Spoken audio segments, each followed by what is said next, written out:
Baik, Bismillahirrahmanirrahim. Assalamualaikum warahmatullahi wabarakatuh. Selamat pagi, Om Swastiastu.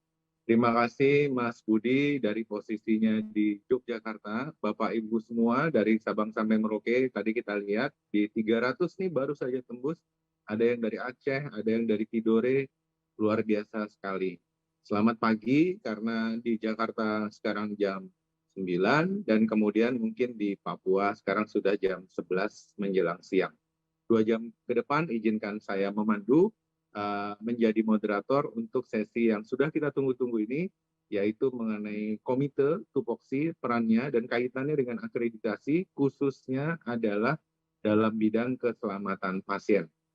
Kita punya 2 narasumber, mohon kita sambut bersama. Yang pertama adalah Pak Udut yang akan nanti menceritakan fokus tentang hal besarnya, gambaran besarnya, dan kemudian yang kedua adalah Bu Kosti yang akan fokus pada PPI-nya. Silakan Mbak Titi, bisa kita drum roll nih buat Pak Udut.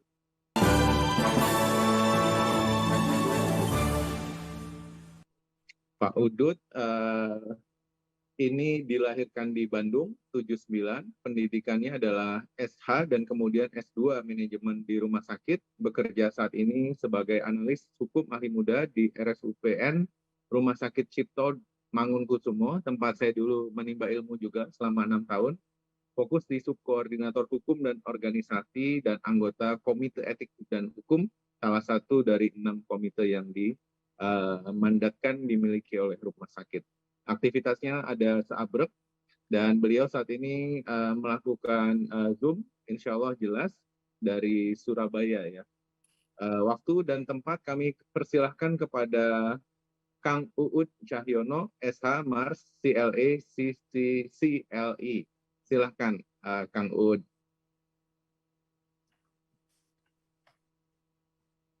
Baik, terima kasih. Assalamualaikum warahmatullahi wabarakatuh. Selamat pagi, Bapak Ibu. Salam sejahtera untuk kita semua. Berbahagia sekali kesempatan pagi hari ini. Insya Allah kita di awal bulan Maret ya. Kita masih menghadapi awal bulan ini. Dari tadi dilihat sudah disampaikan oleh Dr. Jack dari mulai Aceh. Saya melihat juga tadi secara sekilas ada teman-teman saya dari beberapa dari Sumatera, dari Bintan, Kepulauan Riau, terus kemudian ada dari Jawa, hampir semua wilayah di Jawa ada, Dr. Jack. Bahkan dari Ternate dan Tidore pun saya melihat ada, cuma tadi saya belum melihat lebih lanjut apakah ada dari Papua. Ternate, Kang. Betul, dari Papua apakah ada atau tidak. Saya rasa peluang yang cukup luar biasa memang di era pandemi ini. Kita kemudian dihadapkan pada persoalan kita terbatas untuk melakukan pertemuan-pertemuan tatap muka secara langsung, tapi di sisi lain menjadi blessing in disguise ya tentu ya. Iya, betul. Semua orang bisa melakukan aktivitas dalam waktu yang bersamaan, tidak terhalang pada tempat dan waktu, dan ini kita buktikan pada hari ini di Larsi. Kita memanfaatkan media yang kita miliki untuk melakukan diskusi talkshow terkait dengan bagaimana perkembangan pengelolaan mutu di rumah sakit. Saya akan sekilas menyampaikan dari sisi organisasi ya, bahwa kalau kita bicara tentang rumah sakit sebagai sebuah organisasi yang padat semuanya nih, padat modal, padat teknologi, padat keahlian. Kenapa disebut padat modal? Karena tentu pebisnis gitu ya, pebisnis penanam modal ketika ingin membangun rumah sakit, dia berpikir apa yang dibutuhkan oleh rumah sakit. Butuh peralatan, butuh bangunan, dan bangunan yang ada di rumah sakit, pernah saya membantu satu kali seorang pengusaha yang ingin membangun rumah sakit, dia berpikir bangun rumah sakit itu seperti bangun hotel. Ternyata ketika bangunannya sudah jadi, dia harus melakukan perbaikan di beberapa sisi. Kenapa? Karena ada kebutuhan saluran gas medis, terus kemudian saluran air kotornya yang juga terkelola secara khusus, bahwa ada yang infeksius, non-infeksius, dan seterusnya.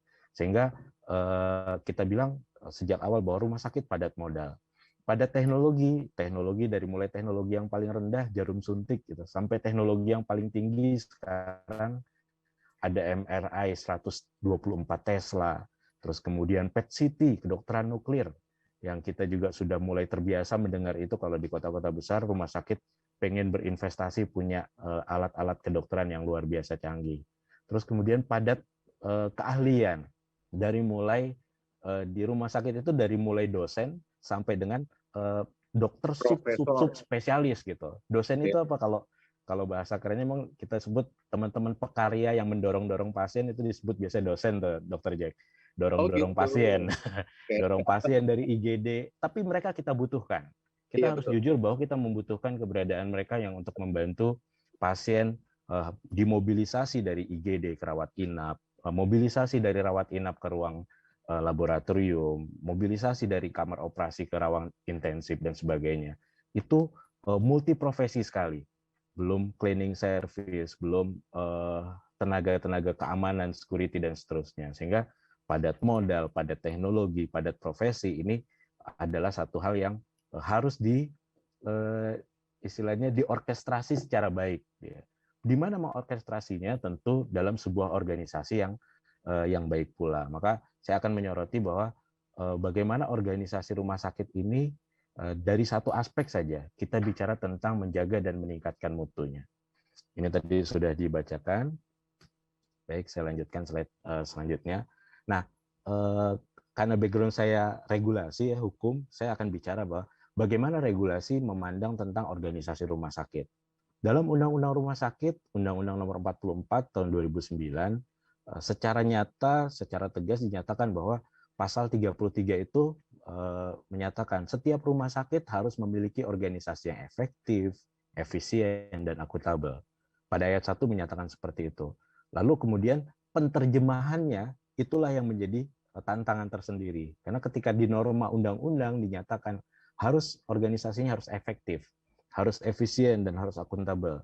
Menerjemahkannya itu yang kemudian para pemilik rumah sakit, gitu ya, para manajer di rumah sakit, atau stakeholder yang punya kepentingan terhadap rumah sakit yang didirikannya atau yang diselenggaranya itu berpikir bagaimana nih kita bisa menerjemahkan makna atau kalimat efektif, efisien, dan akuntabel dalam pengorganisasian rumah sakit. Oke, saya ingin ini menurut para ahli ya. Ini kalau kita belajar manajemen kan ini pasti terjemahan inilah atau definisi inilah yang kita selalu dengarkan bahwa organisasi adalah hubungan antara beberapa orang di mana di dalamnya ada pengarahan pimpinan agar yang menjadi tujuan bersama bisa tercapai. Terus setiap di sisi lain ahli lain menyatakan bahwa organisasi itu setiap bentuk perserikatan yang dibuat oleh sekelompok orang demi mewujudkan sebuah atau beberapa tujuan bersama. Nah, saya menggarisbawahi beberapa hal di sini. Bahwa ketika ada beberapa orang terus kemudian melakukan perserikatan gitu ya. Bahkan kalau di dalam agama Islam itu 2 orang pun gitu ya yang punya tujuan sama hendak bepergian itu harus menunjuk salah satunya sebagai sebagai leadernya gitu, sebagai pemimpin perjalanan. Nah, untuk itulah muncul perlu adanya pengarahan dari pimpinan.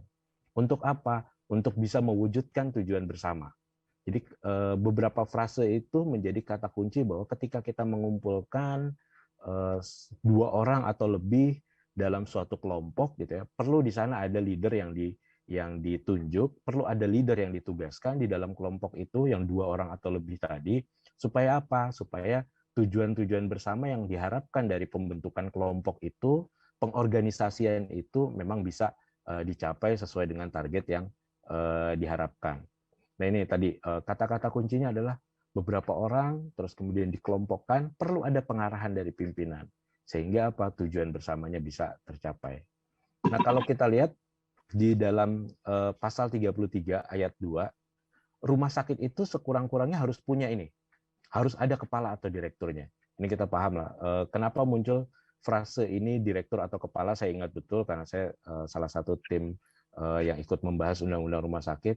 Karena memang waktu itu sebagian besar rumah sakit daerah, rumah sakit pemerintah, rumah sakit swasta, rumah sakit pemerintah pusat, itu nama pimpinan tertingginya adalah direktur. Tapi untuk rumah sakit TNI Polri, eksis ini gitu ya, eksis itu namanya kepala. Dia tidak mungkin merubah nomenklaturnya menjadi direktur gitu karena bahkan salah satu rumah sakit tempat saya berada saya sekarang lagi di Surabaya, waktu itu pimpinan rumah sakitnya namanya komandan gitu ya, komandan rumah sakit. Jadi rumah sakit Oh, Angkatan Laut itu dulu namanya komandan, tapi disederhanakanlah dengan bahasa itu. Di dalam Undang-Undang Rumah Sakit dinyatakan bahwa rumah sakit sekurang-kurangnya harus dipimpin oleh seorang direktur atau kepala rumah sakit. Kemudian dia ada unsur pelayanan medis yang pertama, kemudian kedua ada unsur keperawatan, yang ketiga ada unsur penunjang medis, terus kemudian disebutkan ada komite medis, ada satuan pemeriksaan internal, dan unsur administrasi dan keuangan. Jadi kalau kita gambarkan seefektif, seefisien, dan seakuntabel organisasi rumah sakit, sebagaimana pasal 33 ayat 1 tadi, sekurang-kurangnya harus ada ini. Yang harus ada. Ini menjadi, kalau kita bilang, ini menjadi mandatori nih, Bapak Ibu. ya. Menjadi organisasi yang mandatori, yang harus, yang wajib ada di setiap rumah sakit. Yang harus ada di setiap rumah sakit. Jadi bukan rumah sakit namanya kalau tidak dipimpin oleh seorang direktur atau kepala rumah sakit. Bukan rumah sakit kalau di dalamnya tidak punya komite medis, tidak punya SPI, dan seterusnya. Seharusnya seperti itu. Nah, sementara yang di bawah, yang unsur-unsur pelayanan medis, keperawatan, penunjang medis, administrasi, dan keuangan ini unsur ini harus ada yang mengurusi. Masalah namanya dia manajer, wakil direktur, kepala bidang, kepala bagian, itu relativitas organisasi tergantung daripada aturan hukum yang mengaturnya. Saya berikan contoh misalnya, di rumah sakit daerah yang dia direkturnya dipimpin oleh seorang direktur dengan jabatan struktural eselon 3A misalkan. Unsur pelayanan medisnya itu paling tinggi hanya bisa dikepalai oleh seorang kepala bidang, eselon 3B, kepala bidang pelayanan medis. Terus apakah dia bisa membentuk kepala bidang keperawatan? Kadang-kadang ada yang membentuk seperti itu, tapi kadang-kadang menjadi satu dengan pelayanan medis, keperawatan, dan penunjang. Jadi kepala bidangnya kepala bidang pelayanan medis, keperawatan, dan penunjang. Terus kemudian yang ngurusin pelayanan medis ada kepala seksinya, kepala seksi pelayanan medis, ada kepala seksi pelayanan keperawatan, dan ada kepala seksi pelayanan penunjang. Itu nggak masalah, Bapak Ibu. Kita tidak akan mempersoalkan. Dari sisi akreditasi pun tidak punya kepentingan untuk menyalahkan bahwa keperawatannya kok nggak ada di atas setara dengan pelayanan medis. Tidak. Yang diharapkan adalah ada yang ngurusin itu. Jadi bahasa undang-undang adalah ada unsur pelayanan medis, ada unsur keperawatan, ada unsur penunjang medis. Artinya unsur itu ada yang mengorganisasi urusan pelayanan medis, ada yang mengorganisasikan urusan keperawatan, dan seterusnya. Ini bahasa di undang-undang yang harus kita lihat dan kita terjemahkan, dan saya pikir sebagian besar teman-teman hukum pun gitu ya sepakat bahwa nama itu tidak menjadi penting, bahwa kalau di tempat saya pelayanan medis itu seorang direktur, kok di tempat Anda pelayanan medis hanya seorang kepala seksi. Memang dia diberikannya oleh pemilik gitu ya. Pemilik itu kan macam-macam nih. Rumah sakit saya Cipto Mangunkusumo, pemiliknya adalah Menteri Kesehatan, maka Menteri Kesehatan yang menentukan pelayanan medisnya direktur. Tapi kalau RSUD yang punya bupati atau yang punya provinsi, yang punya gubernur, terus kemudian rumah sakit swasta yang milik perkumpulan, milik yayasan, dan sebagainya, tentu punya aturan-aturan yang mengarahkan bagaimana organisasi itu dikelola. Jadi, nah kemudian dua sisi ini saya coba memberikan barrier gitu ya. Ada komite medis dan ada satuan pemeriksaan internal, terus kemudian ada unsur-unsur yang di bawahnya ini. Ini biasanya dibedakan kalau di organisasi itu disebut dengan organisasi struktural dan organisasi fungsional. Yang mana yang struktural? Yang ngurusin pelayanan medis, keperawatan, penunjang medis, kemudian administrasi keuangan, itu pada umumnya organisasi struktural. Bisa dia bentuknya direktur, kepala bidang, kepala seksi, kepala bagian, dan sebagainya. Sementara kalau komite dan satuan pemeriksaan ini organisasinya fungsional. Organisasinya ada, tapi diduduki, diisi oleh para expert ya bahasanya gitu. Contoh komite medis. Komite medis itu adalah kumpulan para ahli di bidang kedokteran yang memiliki kompetensi, kalau kita baca Permenkes 755, yang memiliki kompetensi medis, terus kemudian dia punya dihormati juga oleh para sejawatnya di rumah sakit itu, punya etika yang baik, disiplin keprofesian yang baik, sehingga para ahli yang dikumpulkan di dalam komite medis itu akan benar-benar bisa secara apa ya, secara fungsional itu dihargai oleh teman-temannya para staf medis yang ada di rumah sakit dan bisa menyampaikan secara langsung kepada direktur rumah sakit atau kepala rumah sakit tentang hal-hal yang perlu diperbaiki tentang pengelolaan staf medis yang ada di rumah sakit. Kalau satuan pemeriksaan internal kita paham betul bahwa ini yang berkaitan dengan akuntabilitas pengelolaan organisasi, keuangan, dan seterusnya di rumah sakit. Oke, baik. Nah, ketika kita bicara organisasi, sebenarnya sejak tahun 80-an organisasi dan mutu ini sudah ada evolusi ya. Organisasi itu sudah dievolusikan sedemikian rupa sehingga organisasi itu berorientasi pada mutu yang pertama kali adalah bahwa untuk pengelolaan mutu ini tidak dibebankan kepada organisasi yang sifatnya struktural tadi yang saya bilang. Kepala bagian, kepala departemen yang ngurusin mutu. Maka nggak salah juga gitu kalau seandainya ada di satu rumah sakit kepala bidang mutu. Tapi harapannya bukan itu sebenarnya. Untuk manajemen mutunya, untuk pengelolaan mutunya lebih ideal gitu, lebih baik ketika dilakukan oleh organisasi yang bersifat fungsional. Sehingga bisa menjangkau semua departemen, bisa menjangkau semua bidang, bisa menjangkau semua bagian. Terus kemudian yang kedua, lingkup manajemen mutunya diperluas. Bukan hanya mutu pelayanan medis, bukan hanya mutu pelayanan keperawatan, tapi termasuk yang kita bicarakan hari ini, keselamatan pasien, pengendalian infeksi, keselamatan lingkungan, dan sebagainya. Terus kemudian, jika diperlukan memang ada tim mutu yang memang betul-betul handal gitu, sehingga rumah sakit, manajemen puncak di rumah sakit bisa mengandalkan mereka-mereka ini untuk bisa mengelola, mengendalikan pengelolaan mutu di rumah sakit. Dan diberikan, yang terakhir diberikan kewenangan untuk mengambil keputusan-keputusan yang bersifat teknis, mengambil keputusan yang bersifat operasional terkait dengan pengelolaan mutu di rumah sakit. Nah, bagaimana tata kelolanya? Tata kelolanya manajemen mutu ini bisa yang pertama tadi bukan oleh departemen, bisa dibentuk melalui satu tim. Tapi kalau tim ini biasanya kan tidak permanen ya, tidak permanen, terus kemudian sebentar gitu, terus kemudian tugasnya khusus gitu, misalnya tim penyelesai sengketa kalau dihukum, ya dia menyelesaikan sengketa udah selesai, atau panitia, kalau panitia lebih cepat lagi biasanya, panitia 17-an gitu dok ya, panitia 17-an selesai 17-an Oktoberan udah bukan panitianya, udah bubar harusnya gitu. Nah ini jadi bisa tim bisa panitia, bisa tim atau bisa panitia, tapi pada umumnya untuk tim atau panitia ini targetnya tertentu, targetnya khusus untuk menyelesaikan tugas-tugas tertentu dan waktunya singkat, harusnya waktunya dibatasi. Nah, yang berikutnya ada instalasi atau komite. Nah, ini yang lebih ideal sebenarnya. Organisasinya permanen gitu ya, tetapi tidak mempersyaratkan. Kalau organisasi struktural kan harus mempersyaratkan, kalau di kepegawaian ada syarat kepegawaiannya, misalnya apa?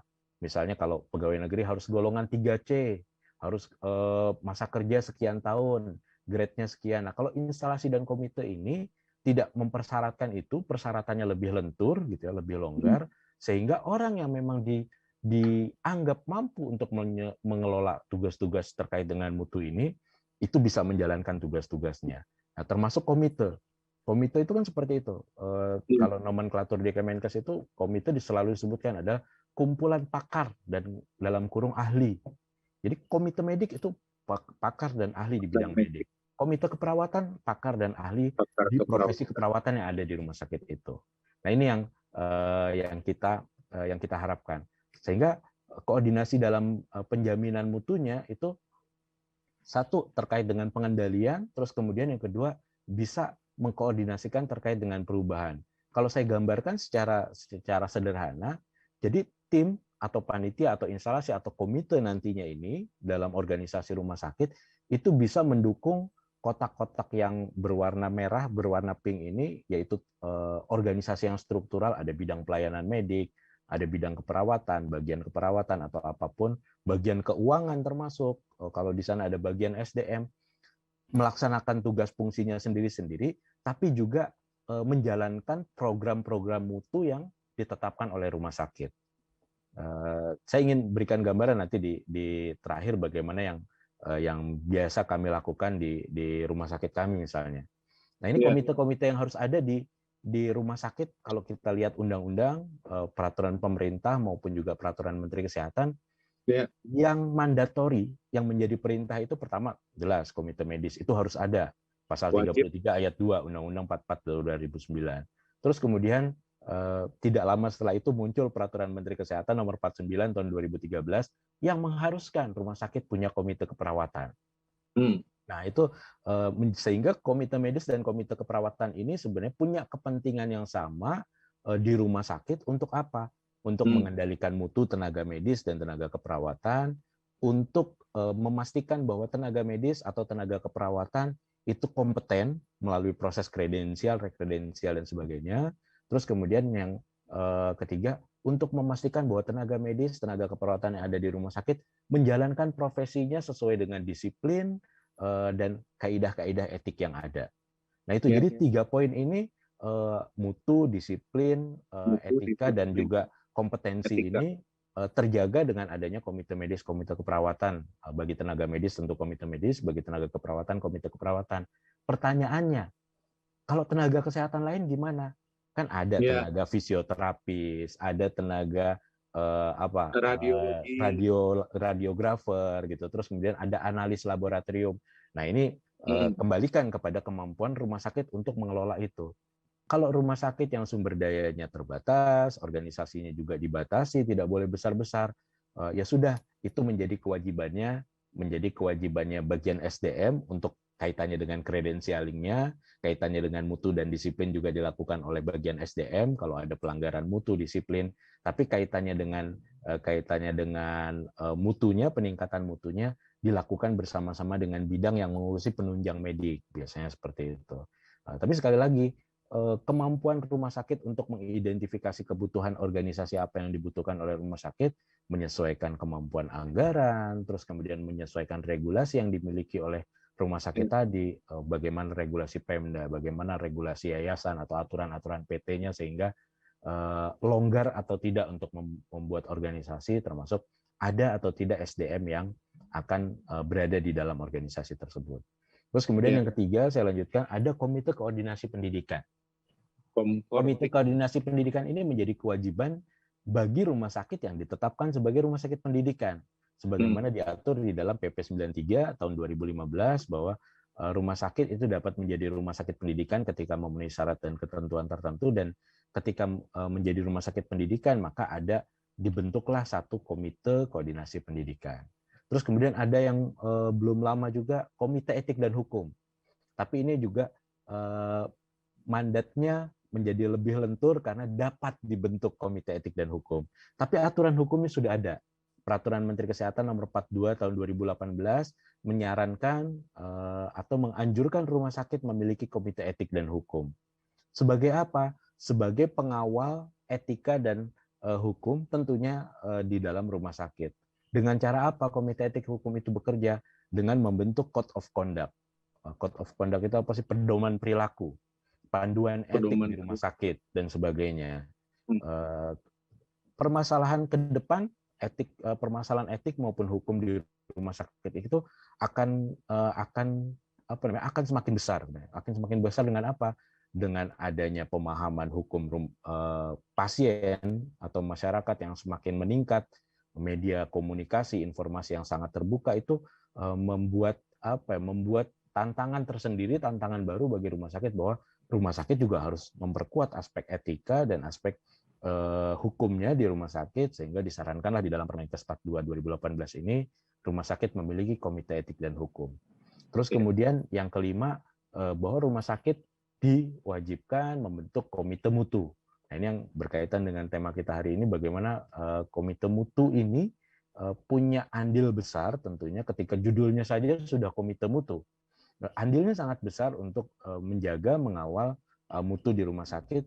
Yang tidak bisa dilupakan nantinya ada satu aspek penting ketika kita bicara mutu, yaitu yang selalu bergandengan di rumah sakit, keselamatan pasien.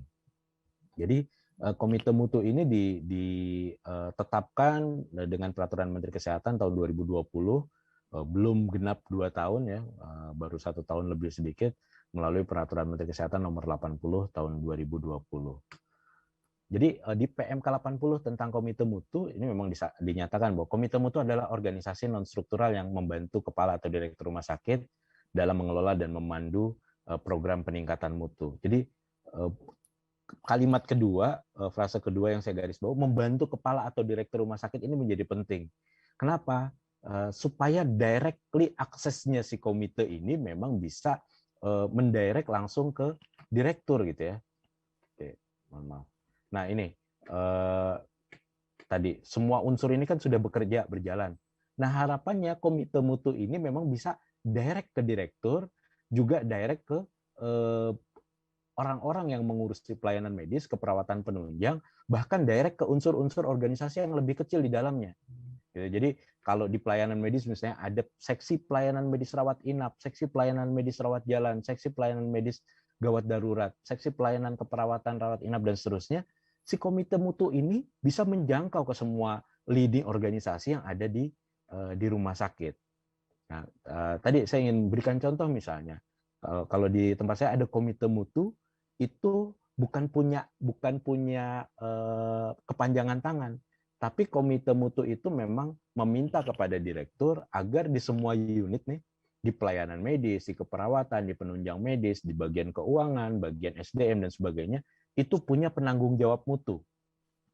Punya penanggung jawab mutu. Yang kemudian si para PJ mutu ini, penanggung jawab mutu ini akan berkumpul setiap bulan gitu ya, bicara tentang insiden, bicara tentang PDSA gitu ya, terus kemudian bicara tentang FMEA gitu, yang kemudian si komite mutu ini juga akan mentrain para PJ mutu yang backgroundnya macam-macam, tapi memang dipersyaratkan persyaratan minimal pendidikan seorang PJ mutu itu D3 gitu misalnya, sehingga sudah bisa diajak berpikir kritis, gini loh cara bikin PDSA gitu, gini loh cara menetapkan FMEA gitu dan sebagainya, sehingga secara tidak langsung komite mutu itu bisa memonitor bagaimana perkembangan pengelolaan mutu di masing-masing unit kerja, di pelayanan medis, di keperawatan, di penunjang, di bagian hukum, di bagian saya misalnya, di bagian SDM dan sebagainya itu berjalan.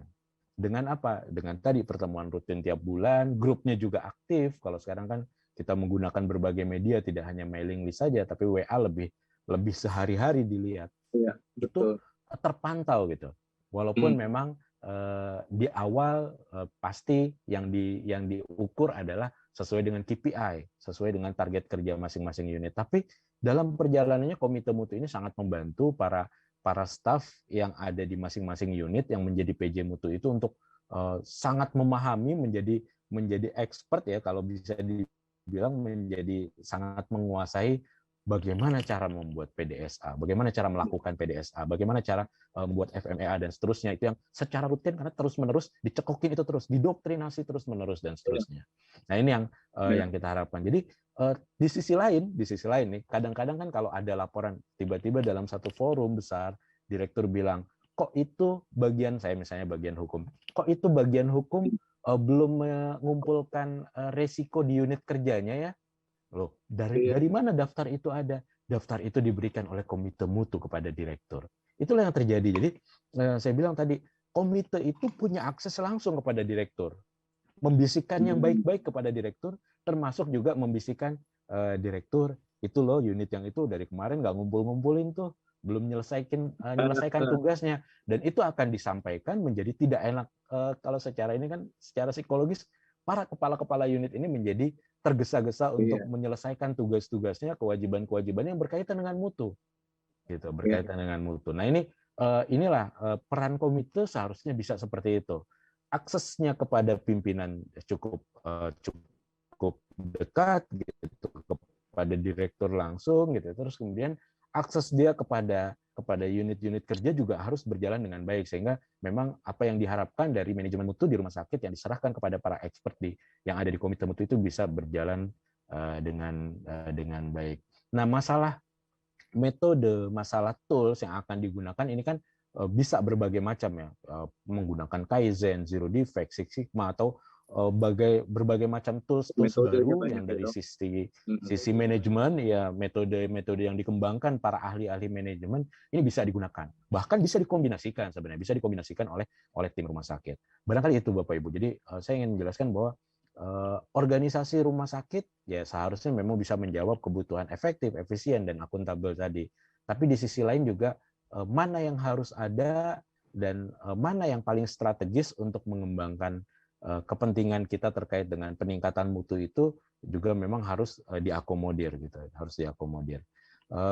Sementara itu yang saya sampaikan, Dr. Jack, nanti kita bisa lebih berkembang dalam diskusi. Sekali lagi mohon maaf, saya akhiri dulu. Assalamualaikum warahmatullahi wabarakatuh.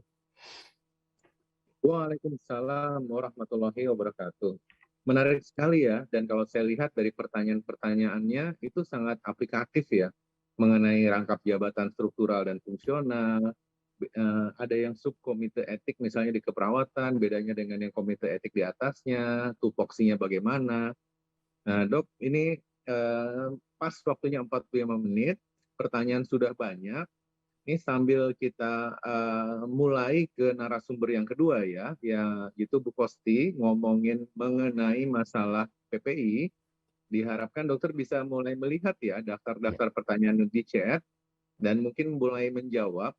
Dan nanti di penghujung acara ada sesi lagi seperti kayak Kapita Selekta gitu, di mana dokter nanti bisa menyampaikan lagi hal-hal yang cukup menarik yang didapat dari kolom chat ini.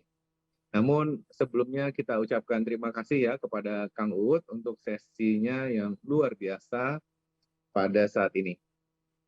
Bapak Ibu sekalian, tadi kita sudah dapat framework-nya, gambaran besarnya. Sekarang kita mulai masuk ke gambaran kecilnya ya, yaitu salah satu dari komite yang fokus di mutu ini, yaitu di komite PPI. Akan disampaikan oleh Bu Kosti. Silakan Bu Mintarwati, bisa di drum roll-nya juga nih.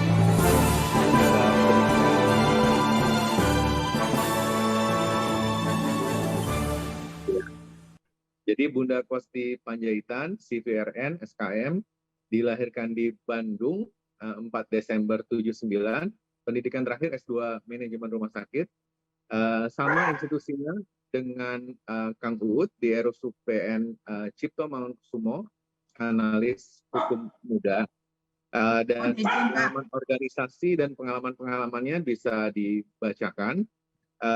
Saya tidak bacakan, namun bisa dilihat.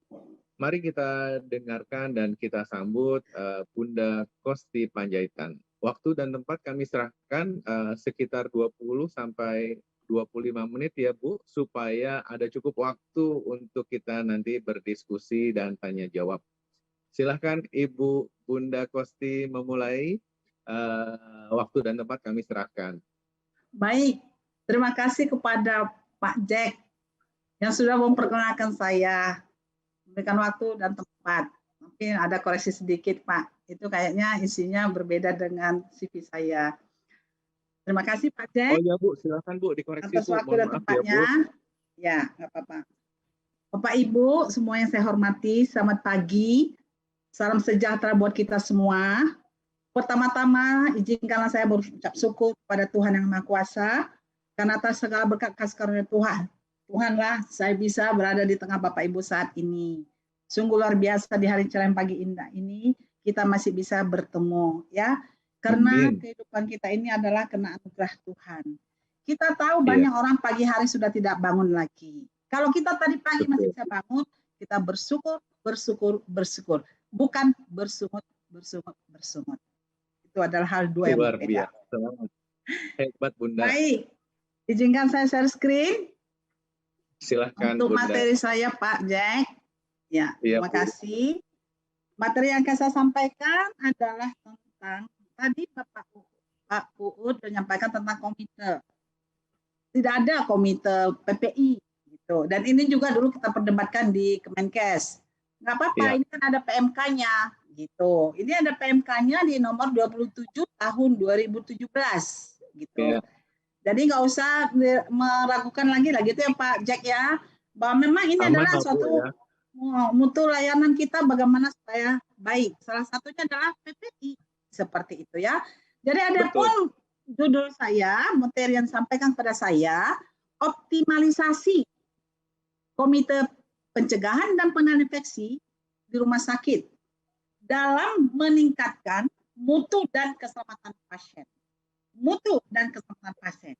kita tahu bahwa kita ini semua yang hadirin, Bapak Ibu yang saya hormati, adalah tenaga kesehatan.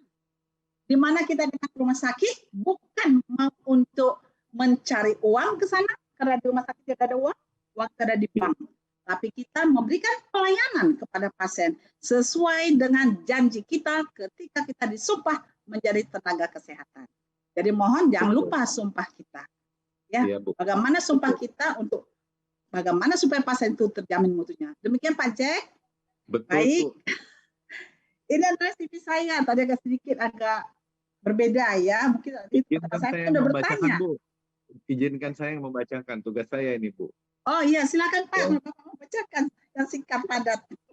Waktu saya melihat ini kemarin, saya sungguh kagum ya, karena terlihat seorang yang istilahnya walaupun bagaimana serius sekali menekuni dan suka sekali belajar.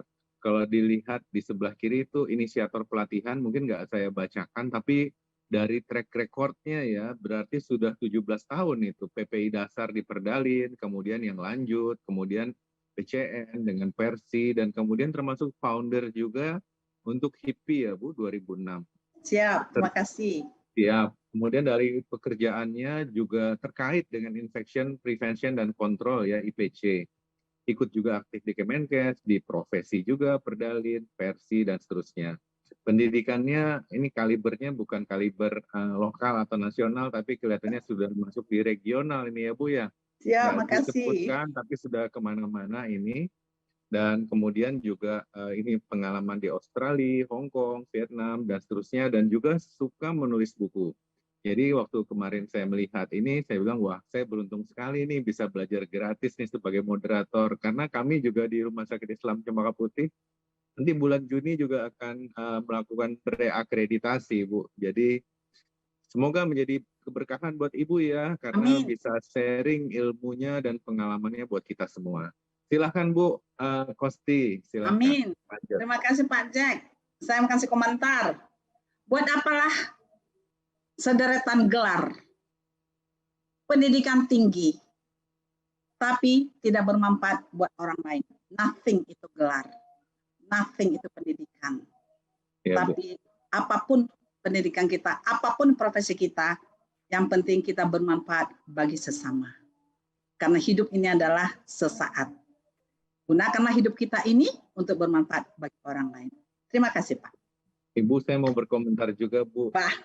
Bahwa dalam agama yang saya anut, walaupun kita mungkin beda keyakinan, dikatakan bahwa sebaik-baiknya manusia adalah orang yang paling banyak manfaatnya untuk manusia yang lain. Amin.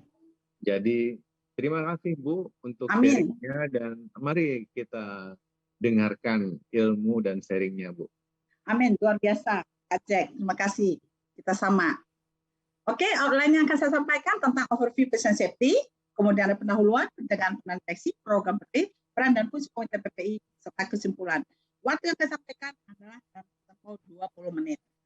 Ini kita tahu, Bapak Ibu yang saya hormati, semoga Bapak Ibu sudah mendengar atau melihat, membaca, melihat apa sebenarnya overview of the Global Patient Safety Challenge, yang itu yang tahun 2021 sampai 2030. Apa action plan-nya? Ya, ini baru 2021. Semoga kita bisa baca ini sebagai tenaga kesehatan karena punya vision, mission, and goals. Di mana dikatakan di visionnya, di dunia ini tak seorang pun menderita cedera dalam pelayanan keperawatan. Saya ulangi sekali lagi. Di dunia ini, dunia kesehatan, tak seorang pun mengalami cedera dalam perawatan di seluruh dunia. Siapapun tidak ada cedera. Itu sesuatu itu adalah visi daripada Global Patient Safety. Ya, jadi termasuk kita sebagai perawatan, tak seorang pun akan menderita cedera. Sehingga setiap orang yang hadir di sini kita harus mengatakan pasien tidak akan cedera di tangan saya. Amanlah semua Indonesia ini menjadi negara maju. Kemudian dia punya visi. Apa visinya? Di dunia ini tak seorang pun menderita cedera dalam pelayanan kesehatan. Setiap pasien harus menerima perawatan yang aman, penuh hormat setiap saat di mana saja. Jadi kita tenaga kesehatan, baik perawat maupun dokter, setiap saat, di mana saja kita memberikan pelayanan kepada pasien, harus penuh hormat. Kita harus melayani pasien dengan baik dan benar. Jangan pasien itu kita akan sebagai objektif. Ya mohon maaf Bapak, Pak, saya akan menyampaikan. Kemarin itu saya pergi salah satu rumah sakit. Saya ada berita nih lah. Ya saya tahu lah. Seorang perawat pendidikan S3 mengatakan kepada dokternya, pasien ini masih dipelihara di sini. Pasien ini masih dipelihara di sini, dokter. Ya ampun. Siapa pernah mengatakan pasien itu dipelihara? Itu manusia, bukan binatang. Binatang boleh dipelihara, manusia. Saya mau tahu tuh sampai di mana itu orang, dan saya kenal dia. Tapi saya nggak bisa berbuat apa-apa karena saya sudah tidak area saya. Tapi saya perlu menjelaskan ini. Mudah-mudahan kita yang dari sini jangan seperti itu, tidak sesuai dengan apa yang dikatakan Global Patient Safety Plan ini, Action Plan. Bahwa pasien itu harus penuh hormat. Bagaimana dia bisa mengatakan, oh pasien ini masih dipelihara seperti ini, akhirnya pasiennya pindah, besok paginya meninggal. Coba, sungguh sangat menyakitkan, ya. Itulah visinya. Kemudian dia punya misi. Apa misinya? Mendorong kebijakan, strategi, dan tindakan berdasarkan ilmu pengetahuan. Pengalaman pasien, kita harus nanya pasien. Kemudian desain sistem dan kemitraan untuk menghilangkan semua sumber risiko dan bahaya yang dapat dihindari baik kepada pasien maupun kepada petugas kesehatan. Jadi kalau dikatakan, saya pernah dengar, ini namanya patient safety. Ya. Kenapa nggak ada global safety? Ada. Ini unsafe healthcare globally, pasien dengan tenaga kesehatan.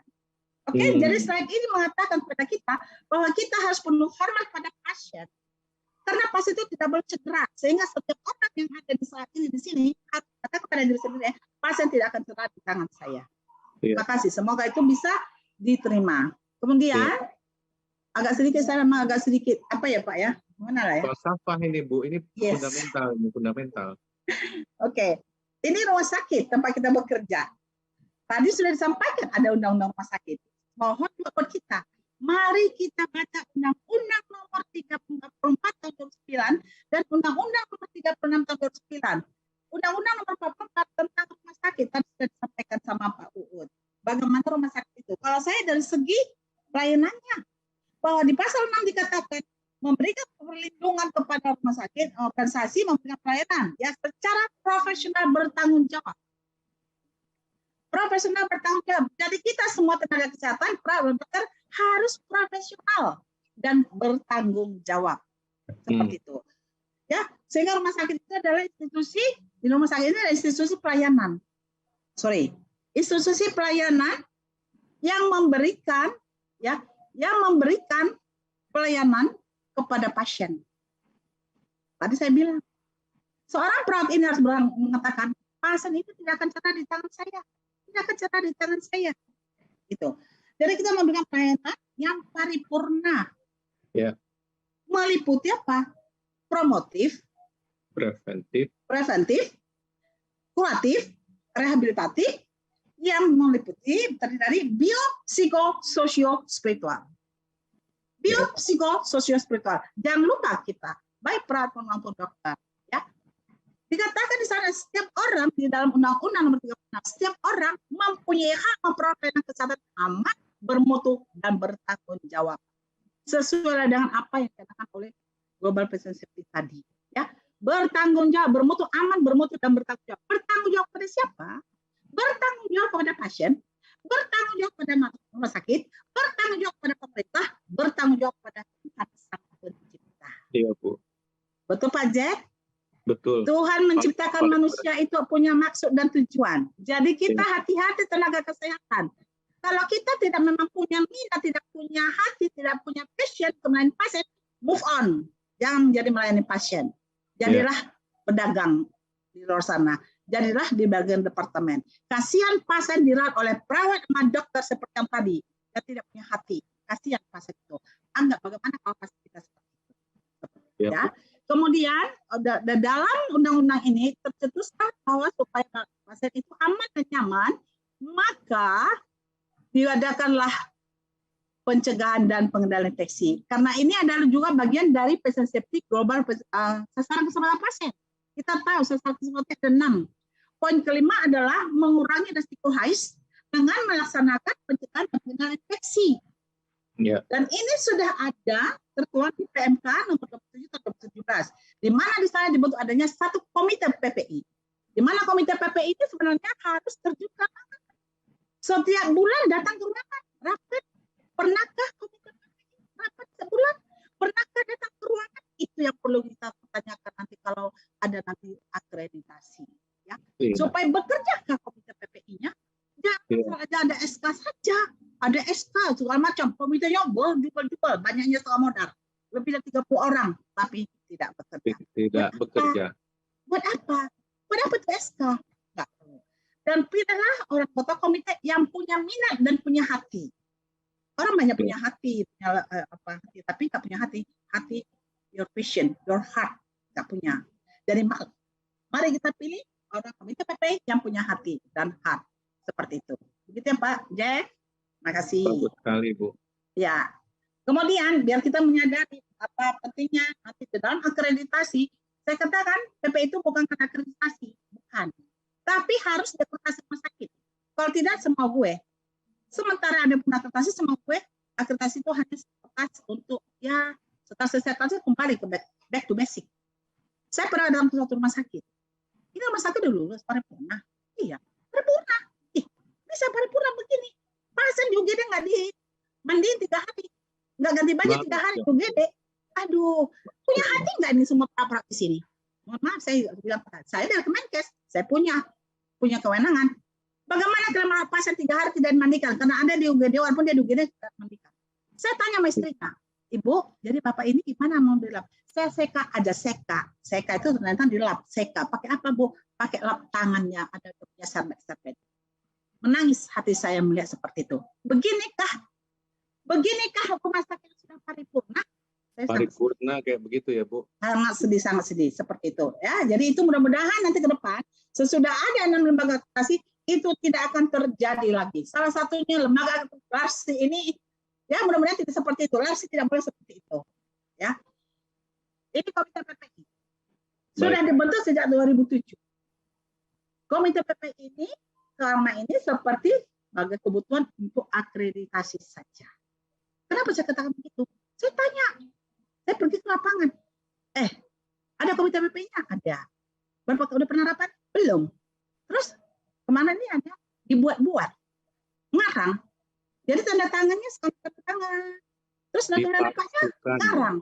Jadi pengarang semuanya. Maka jadi ahli manipulasi data, AMD, ahli menangani kasus AMK.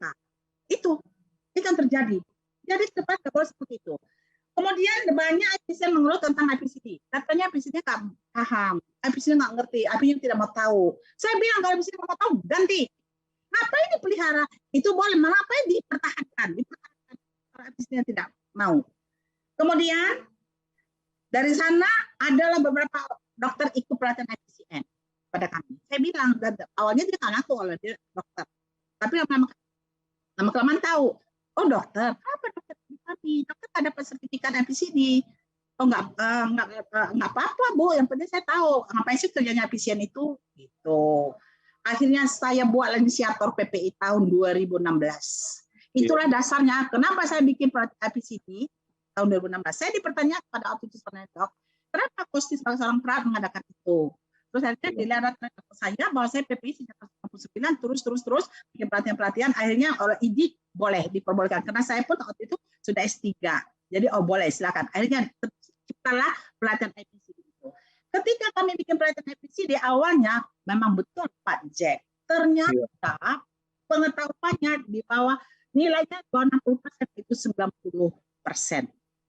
Nilai di bawah 60 itu 90%. Hanya 12, 70, 75. Artinya apa Pak Jack? Artinya memang mereka belum paham tentang PPI, makanya tidak jalan komite PPI. Jadi sistem bahwa tadi harus ada pelatihan kepada semua orang tenaga kesehatan rumah sakit, khususnya juga orang komite PPI. Maka itu kita bisa optimalisasi komite PPI. Ya, jadi kenapa ini ada komite PPI adalah untuk apa? Untuk meningkatkan mutu dan keselamatan pasien. Mohon kita tahu sadari. Adapun komite PPI, mungkin sini ada anggota komite PPI, ya. Tugas kita menjadi komite PPI meningkatkan mutu dan keselamatan pasien. Balik kepada Bapak Safety. Sehingga terlaksanalah program PPI. Jadi karena ini tidak berjalan kalau mestinya saya sudah bilang tadi, kenapa nggak berjalan? Apa buktinya? Kenapa Bu Kosi bilang tidak berjalan? Ada buktinya nggak? Oh ada. Data HIS nasional tidak ada. Kewaspadaan organisasi tidak jalan. Kalau mau bukti, saya butuh otentik banyak foto-foto. Antibiotika tidak rasional, suka-suka hati. Maka mulai drug antibiotika itu ya, multi drug resistant organism. Ya. Kepatuhan kepercayaan pencegahan infeksi sangat rendah. Itu kenapa itu terjadi? Kurang dukungan manajemen. Mohon maaf pada yang ada sini manajemen rumah sakit. Tadi sudah sampaikan, kepala rumah sakit lah namanya, direktur rumah sakit lah namanya. Mohon maaf, kurang dukungannya. Saya katakan, saya pengalaman saya keliling kerja di Aceh ke Papua, itu beberapa orang tidak mau tahu direktur, tapi ada yang mau tahu. Beberapa rumah sakit yang mau tahu PP-nya, rumah sakitnya jalan bagus. Jalan bagus. Ya, jalan bagus karena didukung ya. Kemudian karena selama ini itu maka apa sih itu mau aja itu akreditasi saja karena dia tidak paham tentang safety ini. Kemudian kurangnya pengetahuan anggota dan tidak adanya minat. Ya, itu. Kita tahu inilah program PPI yang akan dikerjakan oleh komite PPI. Ya, sebelum komite PPI membuat program, yang membuat program PPI adalah komite PPI. Mohon maaf Bapak Ibu, hanya komite PPI yang paham. Kita tuh apa? Kita program, nggak tahu. Itu kan cakupannya terus mana tugasnya dia. Emang komite PPI aja, banyak yang lain lagi. Tetapi komite PPI harus membuat kebijakan PPI. Sudah buat kebijakan PPI kah? Sudah buat pedoman PPI kah? Sudah ada pedoman PPI kah? SPO PPI baru buat program tahunan. Ini tugasnya seorang PPI, komite PPI. Tapi yang selama ini bekerja siapa? Mayoriti, jangan dong anggota komite PPI, dokter, IPCN, dan banyak juga OPAS, copy paste. Dan saya beberapa kali melihat, kamu rumah sakit apa namanya? Rumah sakit S. Kok ada makanya rumah sakit Y di sini? Iya Bu, maaf Bu, gitu. Boleh kamu melihat punya orang, tapi kamu ketik ulang sehingga kamu tahu apa yang kamu lakukan tulis itu. Kalau kamu kopas kamu nggak mengerti seperti itu, ya. Jadi itu buat komite PPI supaya teroptimalisasi tugas kita di sini. Kita tahu program PPI itu, ini saya buat sistematisnya Pak. Ini sebenarnya 150 halaman. 150 halaman. Seorang namanya anggota komite PPI atau APC tidak, ini harus kuasain ini. Ilmu ini harus dia makan. Setiap saat ditanya pagi hari baru kamu itu harus paham ini. Program PPI itu apa aja? Ada kewaspadaan isolasi, di mana kewaspadaan isolasi ada 2 lapis, standar dan transmisi. Standar itu ada 11 poin, mau 10 poin, kamu 11 unsur, terserah, tapi lakukan itu semua. Kewaspadaan transmisi ada 3, kontak droplet airborne. Kenapa selama ini COVID orang pada takut? Karena nggak tahu ilmunya. Nggak tahu ilmunya Pak Cek. Saya pergi ke rumah sakit, COVID, saya datang ke sana, saya nggak pakai hazmat, bikin aja saya berani. Kalau saya melakukan hazmat pelayanan, baru saya pakai gaun sama sarung tangan. Lain tidak. Ngapain pakai hazmat? Ya, apa yang pakai hazmat? Harusnya yang membuat kebijakan PPI, komite PPI. Tapi nggak jalan komite PPI-nya. Maka seluruh organisasi, masing-masing organisasi membuat kebijakan. Masa sih kebijakan di rumah sakit itu organisasi yang membuat? Direktur dong, atas masukan dari komite PPI, disahkan oleh direktur. Itu yang benar ya Bu? Iya, direktur dong yang disahkan, tapi asal usulan daripada yang disusun oleh komite PPI. Jangan masing-masing organisasi buat, kacau balau lah semuanya. Ya. Oke, kemudian pendidikan pelatihan. Dikatakan harus pendidikan pelatihan, 85% semua staf harus pendidikan pelatihan. Kenapa? Kalau tidak dilatih, nanti yang sekian persen sedikit itu akan lebur kepada yang kebanyakan. Itu. Siapa yang melakukan pelatihan? Komite PPI. Walaupun bagaimanapun harus punya gregetan itu komite harus melakukan pelatihan PPI. Kemudian pencegahan infeksi pada pemakaian alat. Ya saya nggak membahas itu semua karena saya hanya membahas tentang optimalisasi Komite PPI. Kemudian kegiatan surveillance, antibiotika stewardship, ya bagaimana menjaga antibiotika. Tapi sebagai seorang komite PPI, sebagai anggota komite PPI, ini ilmu harus dilahap. Kalau mau tahu nanti minta sama Larsi, nanti saya berikan. Ya, saya sebagai narasumber free in charge, tidak usah dipikirkan, karena harus mengempat ilmu buat orang lain. Itu. Luar biasa. Pencegahan dan penanganan pes ini betul Pak, karena saya berbeza. I love Indonesia. Kita cinta Indonesia. Indonesia itu siapa? Ya kita pasien itu Indonesia. Jadi bohong kalau saya bilang saya cinta Indonesia, tapi saya tidak baik kepada pasien, tidak baik kepada orang, tidak baik kepada Pak Jack. Saya harus baik kepada Pak Jack. Gitu. PPI itu adalah melalui perubahan perilaku individu, Pak Jack. Ya, Pak Jack, perubahan perilaku individu. Karena ilmu PPI bukan ilmu eksakta, bukan ilmu pasti, bukan ilmu pasti. Jadi itu adalah ilmu perilaku. Saya tahu, tapi tidak mau melakukan. Banyak orang begitu. Dokter, kebersihan tangan dong. Kan saya sudah kebersihan tangan, nggak dilihat matamu. Ya ampun, ngomongnya nggak dilihat matamu. Iya, tapi setelah dokter kebersihan tangan, dokter udah megang status. Harusnya kan megang status sudah harus kebersihan tangan lagi. Seperti itu, ya. Jadi kita harus melakukan kepada pasien seperti apa yang ingin diperlakukan orang kepada kita. Inilah bagian struktur organisasi, Bapak Ibu yang saya hormati, semua peserta. Mungkin sudah baca ini, sudah baca, nggak mungkin nggak baca, udah baca ini. Ya di PMK nomor 7/2017 bahwa setiap fasilitas melaksanakan PPI. Kemudian pelaksanaan PPI sesuai dengan kebijakan yang sudah dibuat oleh Komite PPI.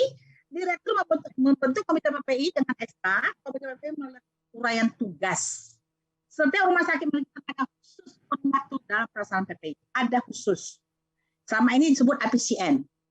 CDC mengatakan IP, Patient Preventionist. WHO mengatakan IPCP tahun 2020. IPCP, Patient Prevention Control Profesional.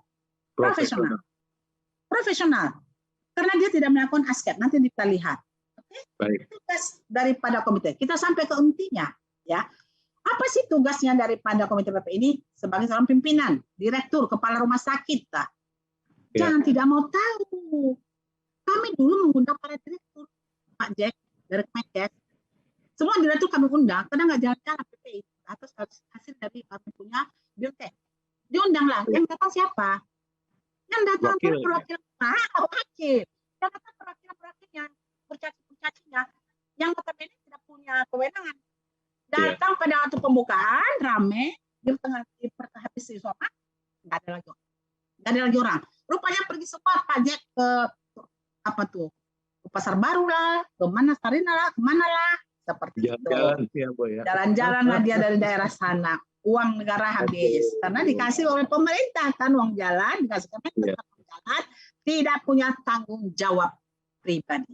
Ya. Jadi tugas pimpinan mudah-mudahan ada sini pemimpin rumah sakit ya. Dalam hal PPI punya tanggung jawab membentuk komite atau tim PPI. Bisa komite aja atau bisa komite dan tim PPI atau tim PPI tergantung daripada luasnya rumah sakit. Kalau seperti RSCM ada komite ada tim. RSCM rumah sakit jantung ada komite ada tim. Rumah sakit kecil daerah cukup tim aja seperti itu. Gitu. Nah, jadi bisa aja dua-dua atau salah satu seperti itu ya. Kemudian direktur itu dia mengesahkan dan evaluasi kebijakan yang sudah dibuat oleh komite PPI. Pedoman yang sudah dibuat oleh komite PPI. Panduan yang sudah dibuat oleh PPI. SPO sudah dibuat, program yang sudah dibuat. Jadi nanti kalau mau dikertasi, ini aja buku ini bawa. Ini aja bawa. Punya kebijakan PPI nggak punya. Kebijakan PPI tentang kebersihan tangan, lihat halaman berapa. Ya, di halaman berapa, bab berapa, halaman berapa. Itu aja. Jangan bawa aturan yang apa itu, elektronik, semuanya segala macam. Dan dari mana? Mana? Seperti itu. Nggak jelas. Mau aja ini buku 5. Sudah selesai. Ini di Singapura begitu. Singapura General Hospital. Ya, saya dulu di sana 1 bulan. Jadi saya tahu mereka buatnya seperti ini. Ini dibuat oleh siapa? Komite PPI. Disahkan oleh siapa? Direktur. Kemudian tugas pimpinan yang kepala rumah sakit lah, direktur lah, dia bertanggung jawab terhadap sarana dan prasarana dan biaya. Ya kan? Harus ada biaya dong, masuk anggaran dong. Itu kan ditanya, ada nggak anggaran PPI? Ada mana? Gitu. Ya itu harus ada tanggung jawab direktur sarana dan prasarana. Harus ada anggarannya, itu rupiah. Ya, sarana prasarana. Kemudian juga itu direktur bisa menutup satu rumah sakit, satu unit kalau dianggap tidak membahayakan. Misalnya tutup OK berbahaya, tutup ICU berbahaya. Tapi ini harus adanya usulan dari komite PPI karena komite PPI yang menilai. Tapi yang mengesahkan yang namanya itu adalah direktur. Ya, decision maker-nya adalah direktur yang mengambil eksekusinya. Eksekusi adalah direktur. Ya. Eksekusi direktur. PPI ya. PPI karena direktur nggak tahu, direktur kan kantor pengawas nggak melihat itu semua. Tapi komite PPI jalan setiap bulan. Anggota komite PPI setiap bulan harus keliling seperti ronde gitu. Kemudian direktur punya tanggung jawab untuk melakukan pemeriksaan kesehatan karyawannya. Ya, tadi kan salah satu juga aset program tenaga kesehatan. Jadi direktur itu setiap 6 bulan dan 1 tahun harus ada pemeriksaan kesehatan kepala. Ibu maaf suaranya agak putus-putus, mungkin agak dekat sedikit ke baru aja. Ya, terima kasih. Sudah bagus? Sudah bagus, Bu. Tadi angin lagi lewat, Pak. Jadi di bawah suara saya. Anginnya lagi lewat.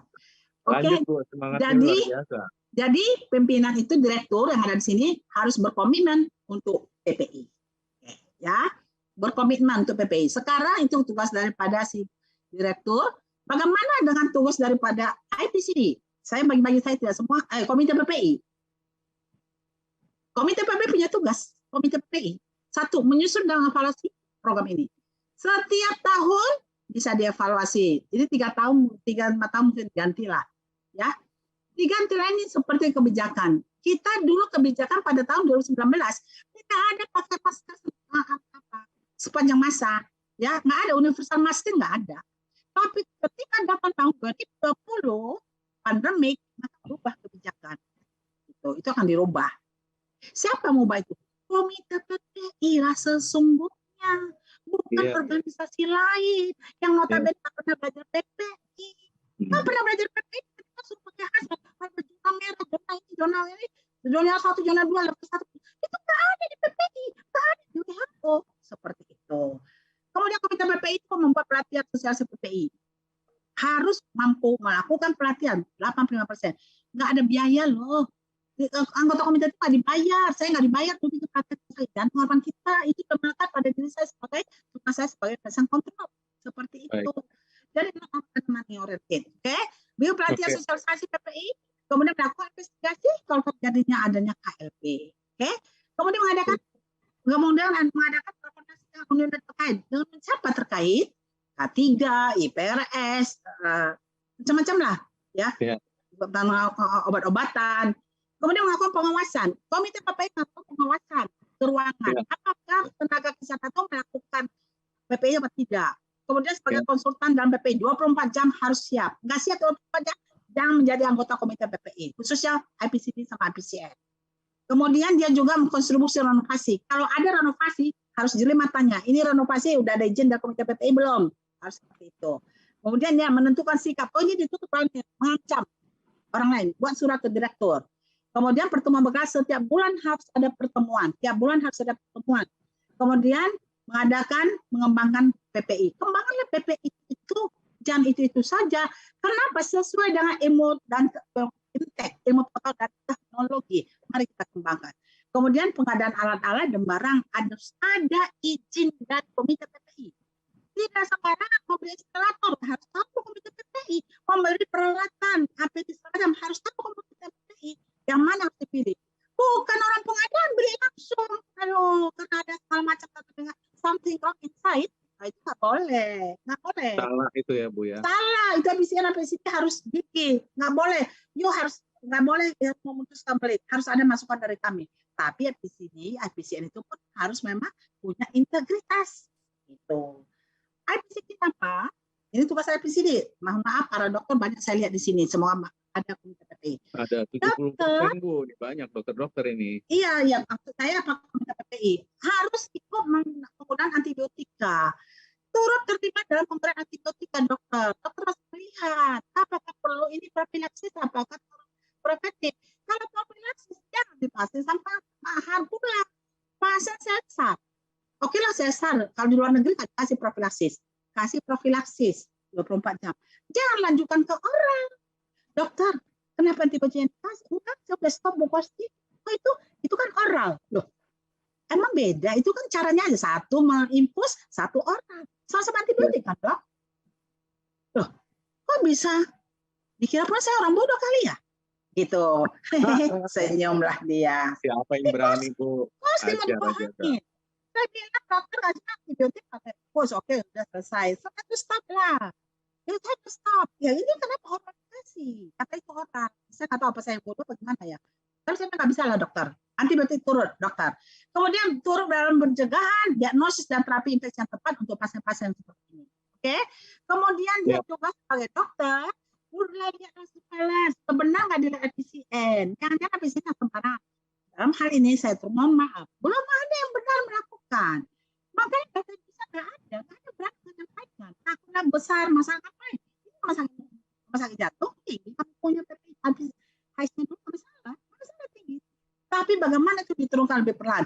Maka tidak ada indikator VAP 5,4, ISK 2,1, itu nothing, ada itu. Ada lagi ya indikator nasional mutu. Oke, kemudian bagaimana penggunaan dari mikroorganisme? Ya, harus kita tahu polanya. Nanti dari sini kita bisa interpretasi. Kemudian dia juga ikut memberikan pendidikan dan pelatihan PCD. Jangan tidak mau tahu PCD.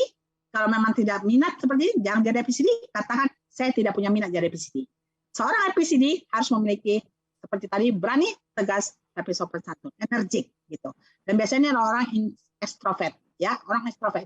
Kemudian pergi ke lapangan, saya bilang tadi sekali memonitor kerja nakes. Ya, dia juga ikut tarik, habisnya tarik ke PCD. 3 kali nggak mau bilang sama direktur, ganti aja deh IPCD kita. Boleh ngomong seperti gitu. Ini IPCD. Sekarang IPCN. IPCN adalah motornya PPI. Mau jalan, ini yang disertasi saya, Pak. Tanpa IPCN, PPI nggak jalan. Ini saya ambil dari saya. Ini saya teliti. Dulu saya bilang tidak jalan, tapi orang itu mau kamu doang. Teliti belum, kamu teliti belum. Saya teliti mau benar. Sekarang saya mau kasih tentang ada rumah sakit di Indonesia ini jalan PP-nya tanpa seorang pasien. Ada nggak? Ada pun efisiennya, kalau efisienan nggak jalan juga. Karena dia hanya sebagai boneka-bonekan aja. Kenapa? Dia tuh bilang, kamu ini SK kamu sebagai efisien. Untuk akreditasi saja. Setelah selesai, back to basic. Kamu kembali ke ICU, kamu kembali ke UGD. Apa itu sebagai seorang direktur?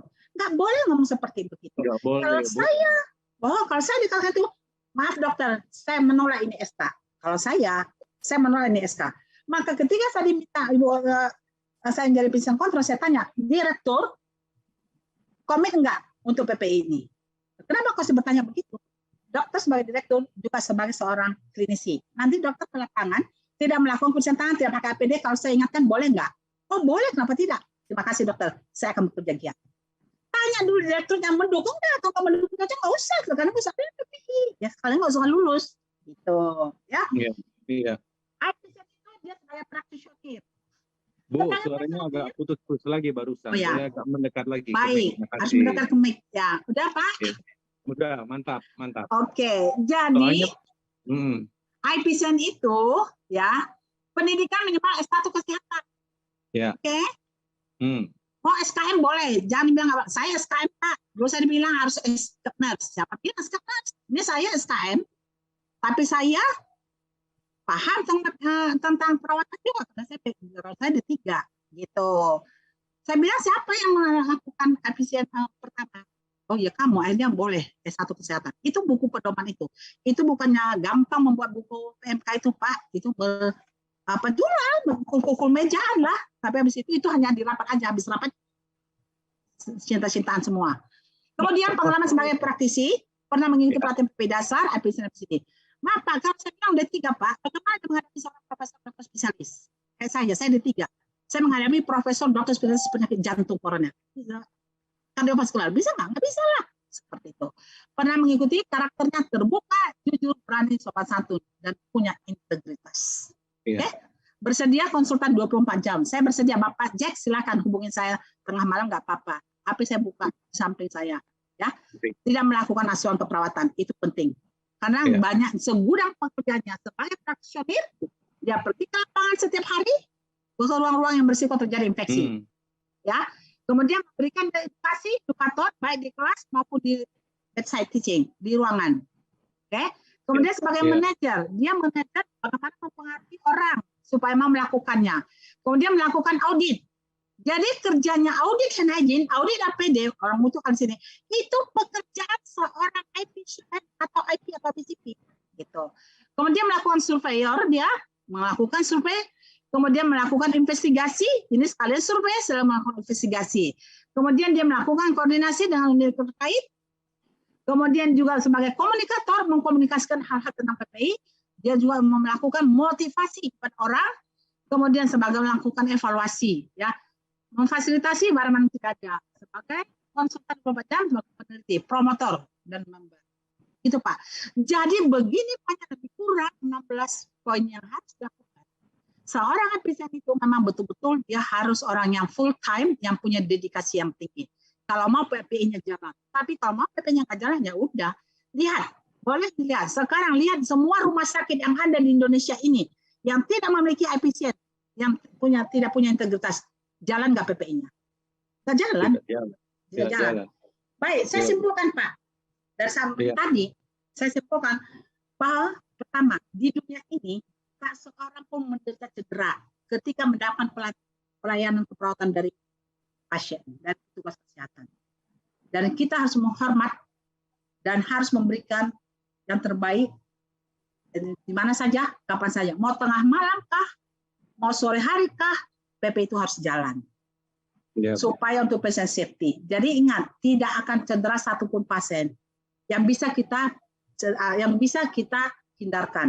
Karena memang 30% tidak bisa kita hindarkan, Pak. 30% dari pasien, 70% dari kita. Yang 70% mari kita lakukan itu. Dengan apa? Dengan melakukan program PPI.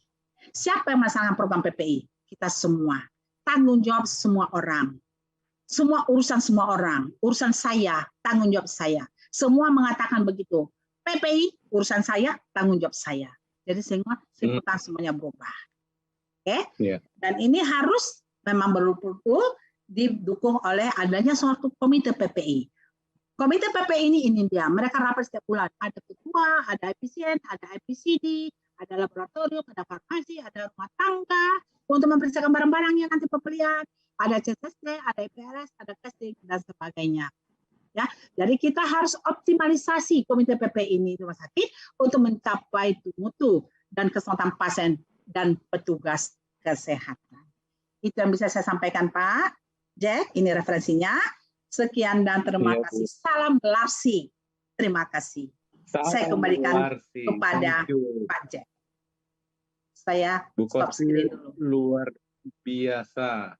Ini komentar-komentarnya tadi juga banyak, pertanyaannya juga, tapi ada yang menarik dua hal. Yang pertama tadi ada yang menyampaikan dua orang, katanya luar biasa, Ibu Kosti cantik dan matching dengan bajunya yang merah.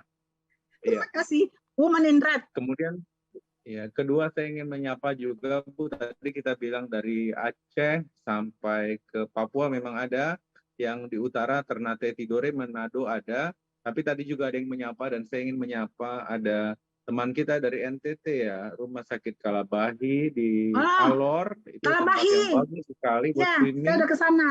Iya, Kalabahi, halo. Iya.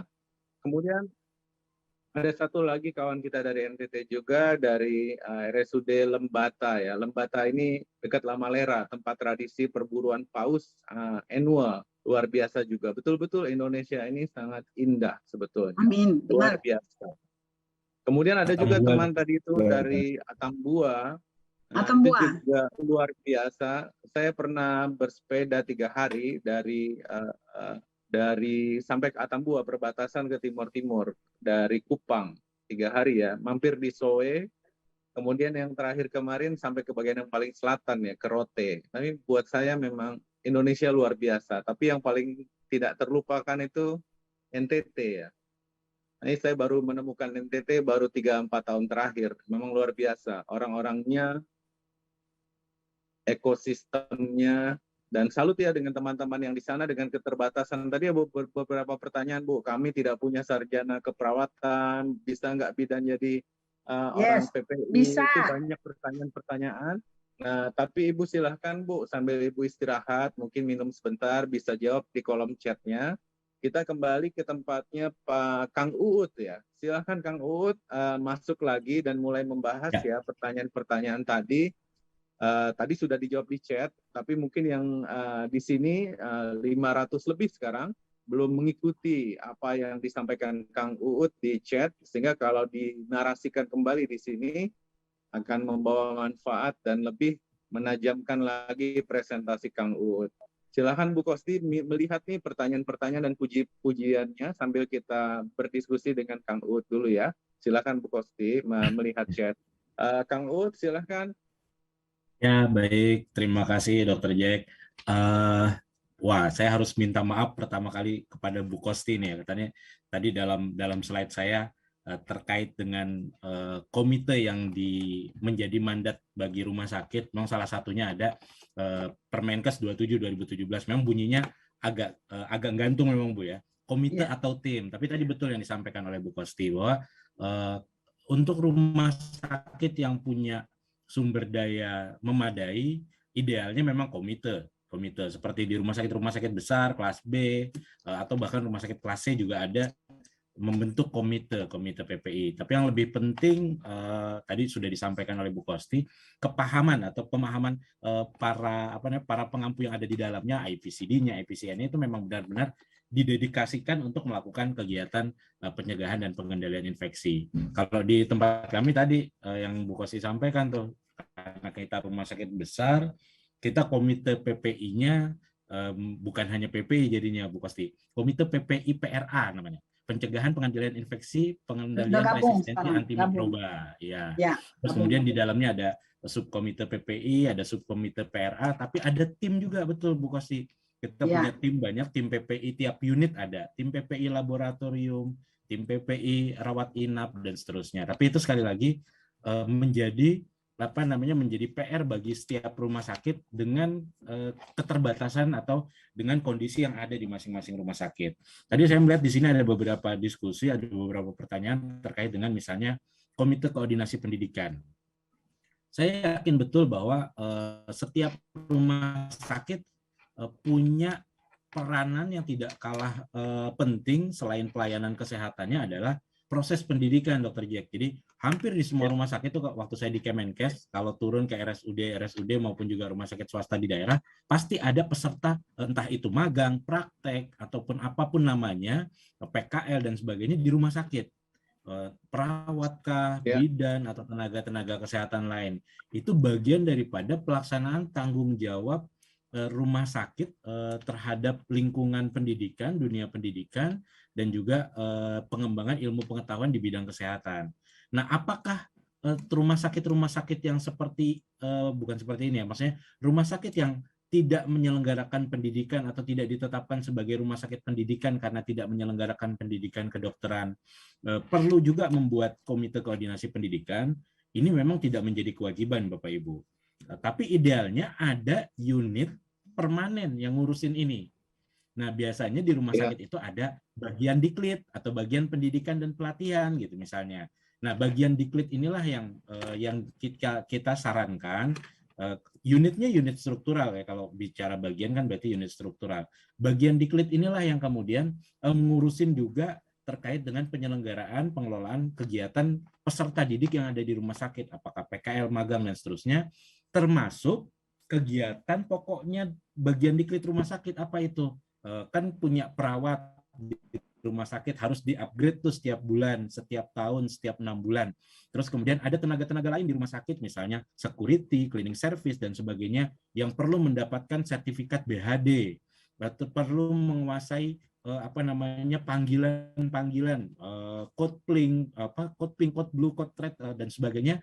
Itu kan perlu pelatihan ya, perlu pelatihan yang dijalankan secara rutin oleh rumah sakit. Nah, itulah yang dilakukan oleh rumah sakit. Ada bagian atau ada bidang, ada seksi atau ada apapun namanya, bagian diklit tadi, pendidikan. Kalau rumah sakitnya lumayan punya akses terhadap institusi penelitian atau institusi pendidikan yang biasa melakukan penelitian, gabung saja menjadi bagian pendidikan dan penelitian. Nah, apakah perlu ada komite etik penelitian di rumah sakit yang tidak yang kegiatan penelitiannya volumenya atau frekuensinya tidak terlalu banyak gitu ya, tidak terlalu banyak. Nah, ini juga tadi saya sampaikan bahwa hal-hal seperti ini menjadi tidak wajib, gitu, tidak harus ada komite etik penelitian. Kenapa? Karena kan komite etik penelitian pada umumnya itu nempel dengan institusi pendidikan kedokteran ya, Dokter Jack ya. Jadi contoh komite etik penelitian kesehatan Rumah Sakit Cipto FKUI, komite etik penelitian Rumah Sakit Sarjito UGM, rumah sakit komite etik penelitian Rumah Sakit Erlangga Rumah Sakit Sutomo FK Erlangga gitu dan seterusnya, sehingga komite etik penelitian ini memang bukan juga menjadi satu kewajiban gitu di rumah sakit untuk keberadaan komite etik penelitian. Nah, apakah komite etik dan hukum tadi bisa melakukan ethical clearance untuk kegiatan-kegiatan penelitian? Kalau memang di rumah sakit tidak ada komite etik penelitian, terus kemudian ada usulan penelitian dari peneliti atau stafnya rumah sakit yang akan melakukan kegiatan penelitian, boleh saja komite etik hukum ini juga membantu melakukan ethical clearance. Tapi tentu kompetensinya untuk melakukan ethical clearance kan ada tuh, Dr. Jack. Jadi saya harapkan orang yang melakukan ethical clearance di komite etik hukum ini juga memiliki pemahaman yang benar, memiliki kompetensi untuk benar-benar melakukan ethical clearance terhadap usulan penelitian yang akan dilakukan di rumah sakit, seperti itu. Terus kemudian saya agak cepat, mohon maaf. Ada komite perawatan, ada komite medis, terus ada lagi misalnya komite tenaga kesehatan dan sebagainya.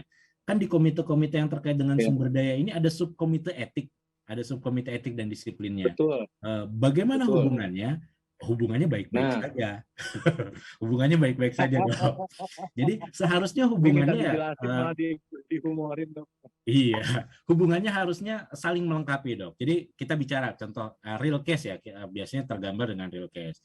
Contoh ada kalau di rumah sakit kami misalnya ada dugaan pelecehan terhadap pasien oleh perawat gitu misalnya ya. Kita kan pernah dengar ada berita-berita itu di salah satu rumah sakit misalnya dugaan pelecehan yang dilakukan oleh tenaga keperawatan terhadap pasien atau tenaga kesehatan terhadap pasien. Nah, kalau masuk itu gitu ya, itu yang pertama kali melakukan pemeriksaan tentunya adalah komite etik profesinya.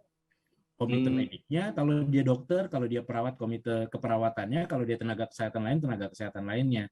Tapi pada saat ini akan bergulir menjadi permasalahan yang lebih serius dan bisa jadi nanti ada gugatan dari pasien dan sebagainya, berkaitan dengan image rumah sakit juga gitu, terus kemudian berkaitan dengan media juga, ini harusnya sudah mulai dibawa bersama, dibahas ke komite etik dan hukum gitu. Contoh lagi ada misalnya kalau di rumah sakit itu ada dugaan ada laporan dari suaminya perawat gitu ya, karena diduga katanya istrinya yang perawat itu selingkuh dengan dokter gitu ya, dengan dokter. Ini kan dua nih, ada komite medik dokternya, ada komite keperawatan keperawatnya.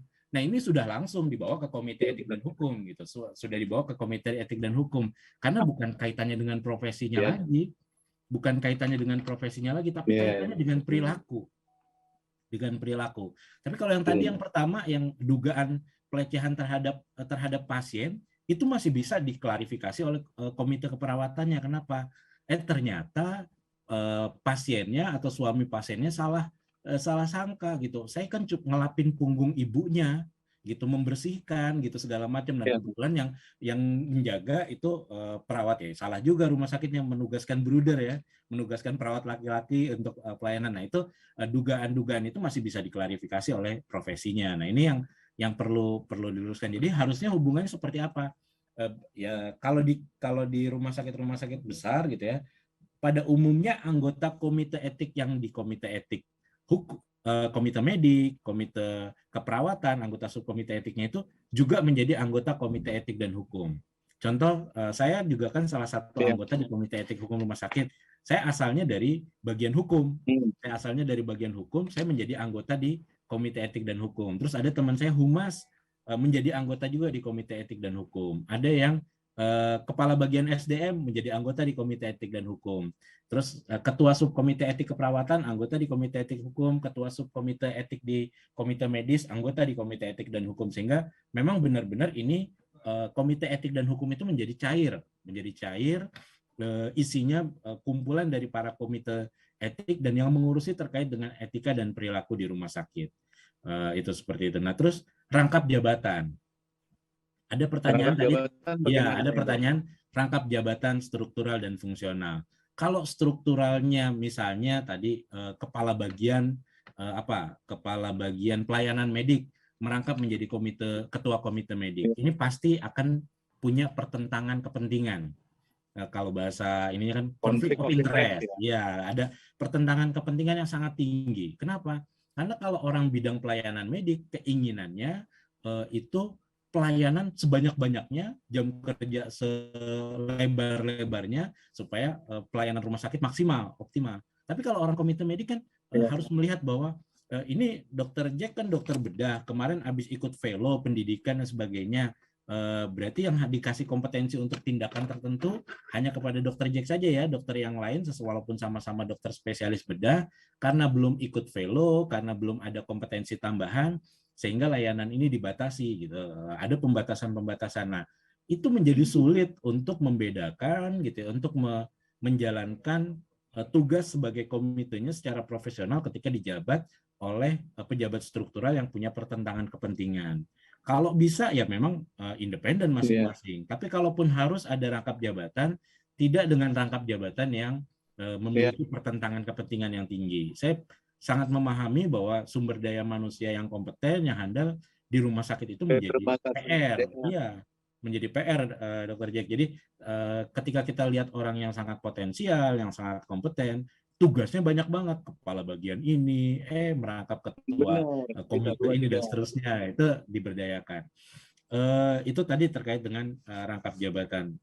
Sebisa mungkin memang idealnya tidak ada rangkap jabatan, tapi kalaupun ada, rangkap jabatan itu tidak dibenturkan dengan jabatan yang saling bertentangan atau punya potensi konflik kepentingan yang tinggi. Kemudian kaitannya dengan kalau direktur dan fungsional ya. Nah ini kalau pasti yang nanya RSUD nih, rumah sakit daerah ada nomenklatur pejabat struktural, pejabat fungsional nih, Dr. Jack.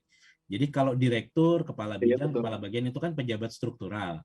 Nah, sementara dia seorang dokter, misalnya dokter Jack sebagai direktur rumah sakit menjadi pejabat struktural eselon 2, maka jabatan fungsionalnya sebagai dokter itu harus dilepas.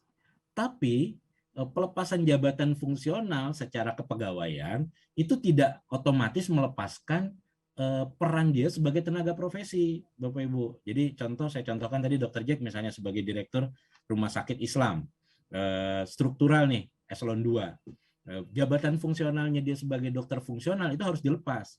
Tapi Dr. Jack masih tetap boleh melayani di rumah sakit. Kenapa? Karena SIP-nya hidup, STR-nya hidup gitu. Kecuali SIP dan STR-nya dimatikan gitu, dibekukan gitu. Jadi itu yang perlu kita pahami Bapak Ibu. Fungsional secara personal tadi, fungsi dia sebagai dokter tetap bisa dijalankan. Tapi jabatannya ditutup gitu kan, jabatan fungsional dokternya dibekukan dulu, ditutup dulu, dia lakukan tugasnya sebagai pejabat struktural, sebagai kepala bidang atau kepala bagian gitu ya, karena ditugasi oleh pemerintah daerahnya sebagai kepala bidang atau kepala bagian, tetapi dia sebagai dokter, sebagai perawat, sebagai apoteker tetap bisa menjalankan profesinya dalam tanda kutip. Sehingga itulah yang ingin saya sampaikan bahwa pertentangan peraturan perundang-undangannya mengharuskan seperti itu, nggak boleh dia sebagai direktur rumah sakit eselon 2B terus tetap juga sebagai fungsional dokter, jabatan fungsional dokter, nggak boleh, memang betul nggak boleh. Tapi kalau dia menjadi dokter tetap ada punya jam praktek misalnya, jadi direkturnya kan sampai jam 4 sore ya, Dr. Jack ya, jam 4 sore dia ada jadwal poli, rumah sakit itu bikin poli swasta gitu, mulainya jam 4:30 sampai jam 9 malam praktek boleh gitu, atau operasi pasiennya di hari Sabtu pagi nih, Sabtu pagi nggak ikut hadir talk show karena harus ada operasi, boleh dilakukan gitu. Atau di jam kerjanya itu juga selama dia bisa mengatur, kewajiban dia sebagai direktur bisa tetap berjalan, itu sangat-sangat memungkinkan. Barangkali itu beberapa pertanyaan yang saya lihat, Dr. Jack, nanti kalau ada raise hand dari peserta atau ada pertanyaan lagi yang muncul, saya bisa jawab. Oh, satu nih yang perlu saya jawab juga. Apakah Ketua Komite Etik Hukum harus sarjana hukum? Wajib nggak? Nah, nggak harus sih sebenarnya, tidak harus sarjana hukum yang menjadi komite etik dan hukum, karena kami pernah punya ketua komite etik dan hukum itu profesor penyakit dalam, nggak ada background hukumnya sama sekali, nggak ada gitu, tapi memang beliau sangat legi artis gitu, sangat memahami bagaimana harus mendudukkan sesuatu pada tempatnya dan sangat disegani oleh para sejawat profesi dokternya maupun juga oleh profesi lain, termasuk oleh pegawai lain, sehingga itulah yang kita harapkan bahwa Komite Etik dan Hukum ini benar-benar bisa mengawal Code of Conduct, kode etik perilaku yang ada di rumah sakit atau yang ditetapkan rumah sakit yang disusun oleh Komite Etik dan Hukum rumah sakit. Terima kasih Dr. Jack, sambil nanti kita tunggu diskusi yang lain. Luar biasa Kang Uut, terima kasih. Teman-teman, tidak terasa ya, kita punya waktu 20 menit lagi. Segera setelah ini saya akan mempersilahkan buat Bu Kosti ya untuk menjawab. Mestinya sudah cukup istirahat tadi ya. Luar biasa semangat berapi-api. Mudah-mudahan sudah istirahat sebentar, minum, dan kemudian bisa membahas.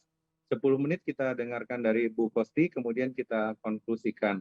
Buat Kang Uut, terima kasih. Monggo kalau bisa ini di-share kalau berkenan nomor WA-nya kepada sekitar 500, berapa sekarang posisinya? Hampir 600. Siapa tahu ada yang mau ngajakin untuk bantuin gitu ke NTT gitu, ada yang butuh gitu, konsultan atau yang lain gitu ya. Silahkan Kang Uut. Boleh, baik. Bapak Ibu, kita beralih ke Bu Kosti ya, yang tadi pertanyaannya juga cukup banyak dan cukup intens. Waktu dan tempat diserahkan kepada Ibu Kosti kembali. Silakan Bu Kosti. Baik, terima kasih Pak Jack. Suara saya terdengar Pak Jack? Jelas Bu. Ini mohon dari saya coba satu-satu, dari Pak Wawan Hedianto, Rumah Sakit Umum Daerah Cideres. Mohon izin bertanya, apa bedanya itu komite etik? Oh, bukan saya. Mana ini dari saya? Kemudian penuntut, aduh, mana nih kesehatan? Saya mulai dari mana? Yang mana saya baca dulu? Saya sebentar, saya baca dari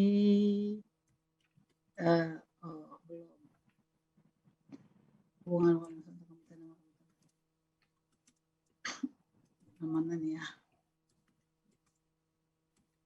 Bu Kosti, apa ya? akan membantu kalau saya yang bacakan aja pertanyaan ini jawab. Ini bertanya untuk Bunda Kosti, saya Herna di unit SPI. Bolehkah kami di SPI melakukan audit untuk kasus yang sedang dalam proses pemeriksaan komite PPI, komite etik ataupun komite boleh manajemen risk, boleh. Ya misalnya ada ini dalam rangka adanya kasus tentang pemeriksaan komite, boleh. SPI itu memang harus melakukan audit ke komite PPI, gitu ya. Jadi saya dulu waktu di Harapan Kita masih aktif, SPI itu datang melihat saya punya pekerjaan komite PPI, boleh. Untuk Ibu Herna Oktaviana, boleh. Dan harus, bukan boleh, harus. Siapa yang melihat komite PPI kalau bukan SPI? Itu harus ya. Kemudian juga untuk komite PPI dan anggotanya ada bagaimana tata kerja antara komite PPI dengan komite mutu? Komite mutu. Bagaimana tata kerja antara komite PPI dan komite mutu? Komite mutu itu kan banyak. Bukan, salah satunya adalah komite PPI. Mutu itu bukan hanya PPI, banyak sekali ya. Tentang salah obat, ya salah obat yang salah pasien mutu itu ada 6 kan, operasi itu bukan urusan PPI. Jadi kita ini membuat laporan juga kepada komite mutu. Komite mutu boleh nanti kita data buat kita tentang PPI. Jadi ada hubungan kerjanya. Memang harus hubungan eratnya, harus kerja mereka harus hubungan kerjanya harus baik antara PPI dengan komite mutu. Karena komite PPI itu bagian daripada mutu. Ini bertanya komite mutu dalam menjalankan tugas sangat berhubungan dengan komite lainnya di rumah sakit seperti komite medis, bagaimana bentuk komunikasinya agar mudah berkoordinasi. Terima kasih. Baik, kalau komite PPI ya memang harus tadi ada kan dia berkoordinasi dengan unit terkait. terkait dengan komite PPI, terkait dengan komite medis di dalam pemberian obat-obatan. Gitu. Jadi ya memberitahukanlah apa yang tidak sesuai dengan kebijakan yang sudah dikeluarkan. Jadi ketika komite PPI nanti berbicara kepada unit yang lain harus berdasarkan data, harus ada data. Jangan kita bicara tanpa data, itu tidak baik. Itu kalau saya bilang, yuk bicara tanpa data itu bullshit apa ya, sampah. Nah, kita itu bicara dengan data. Jadi nanti komite PPI itu boleh berbicara dengan terkait, tapi dengan membuat data. Data mana? Data auditnya kah? Data surveillance-nya kah? Seperti itu. Kemudian ada lagi tentang apa nih ya? Bagaimana tumbuhan tanah kerja dengan mutu lain? Ibu suaranya agak putus-putus, agak mendekat Putus-putus sedikit ke mikrofon. Makasih banyak. Iya Pak. Oke. Tadi ada pertanyaan. Untuk jabatan ketua komite PPI, sebenarnya seorang dokter atau perawat. Oke. Iya. Boleh nggak? Dikatakan, ya boleh nggak? Boleh. Saya dulu dibikin kepala seksi, gitu. Memang dikatakan di literatur should be sebaiknya seorang dokter, Tetapi sebaiknya artinya tidak ditutup kemungkinan untuk profesi lain, gitu. Yeah. Kalau profesi lain dia latar belakangnya perawat, tapi jangan perawat lah, gitu ya. Paham ya Pak Jack ya? Yang tadi ini ya, Dr. Komang, yang perawat dia memang punya kapasitas lah. Punya kompetensi lah. Artinya dia latar belakangnya perawat, tapi dia pendidikan lagi. Dia seorang perawat S3, S2. Kenapa tidak? Iya. Kenapa tidak? Boleh sekali. Di luar negeri itu boleh.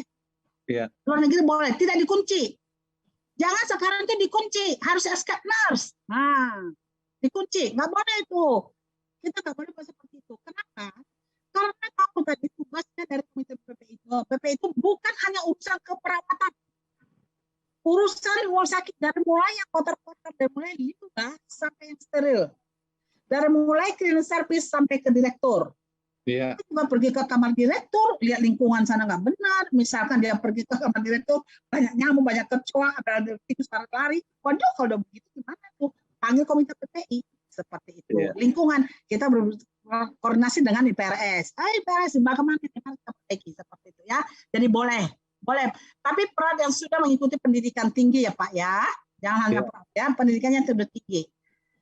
Oke, kemudian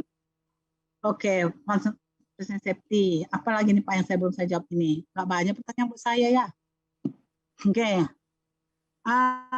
Jika komite PPI baik ketua maupun anggotanya dipegang oleh pegawai yang tidak punya basic kesehatan, bagaimana ya? Nggak punya basic kesehatan, maksud siapa? Dia nggak punya basic kesehatan, tapi dia belajar, ya boleh saja. Misalnya apa? Nggak punya basic kesehatan. Dikatakan di sini, boleh dari kesehatan lainnya.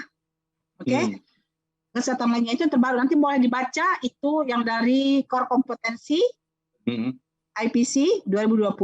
Dia boleh dari orang teknik ATEM itu apa dulu? Tentang ATEM boleh, FKM boleh, bidan boleh, itu orang kesehatan. Tapi kalau dia semata-mata insinyur teknik, ya enggak lah.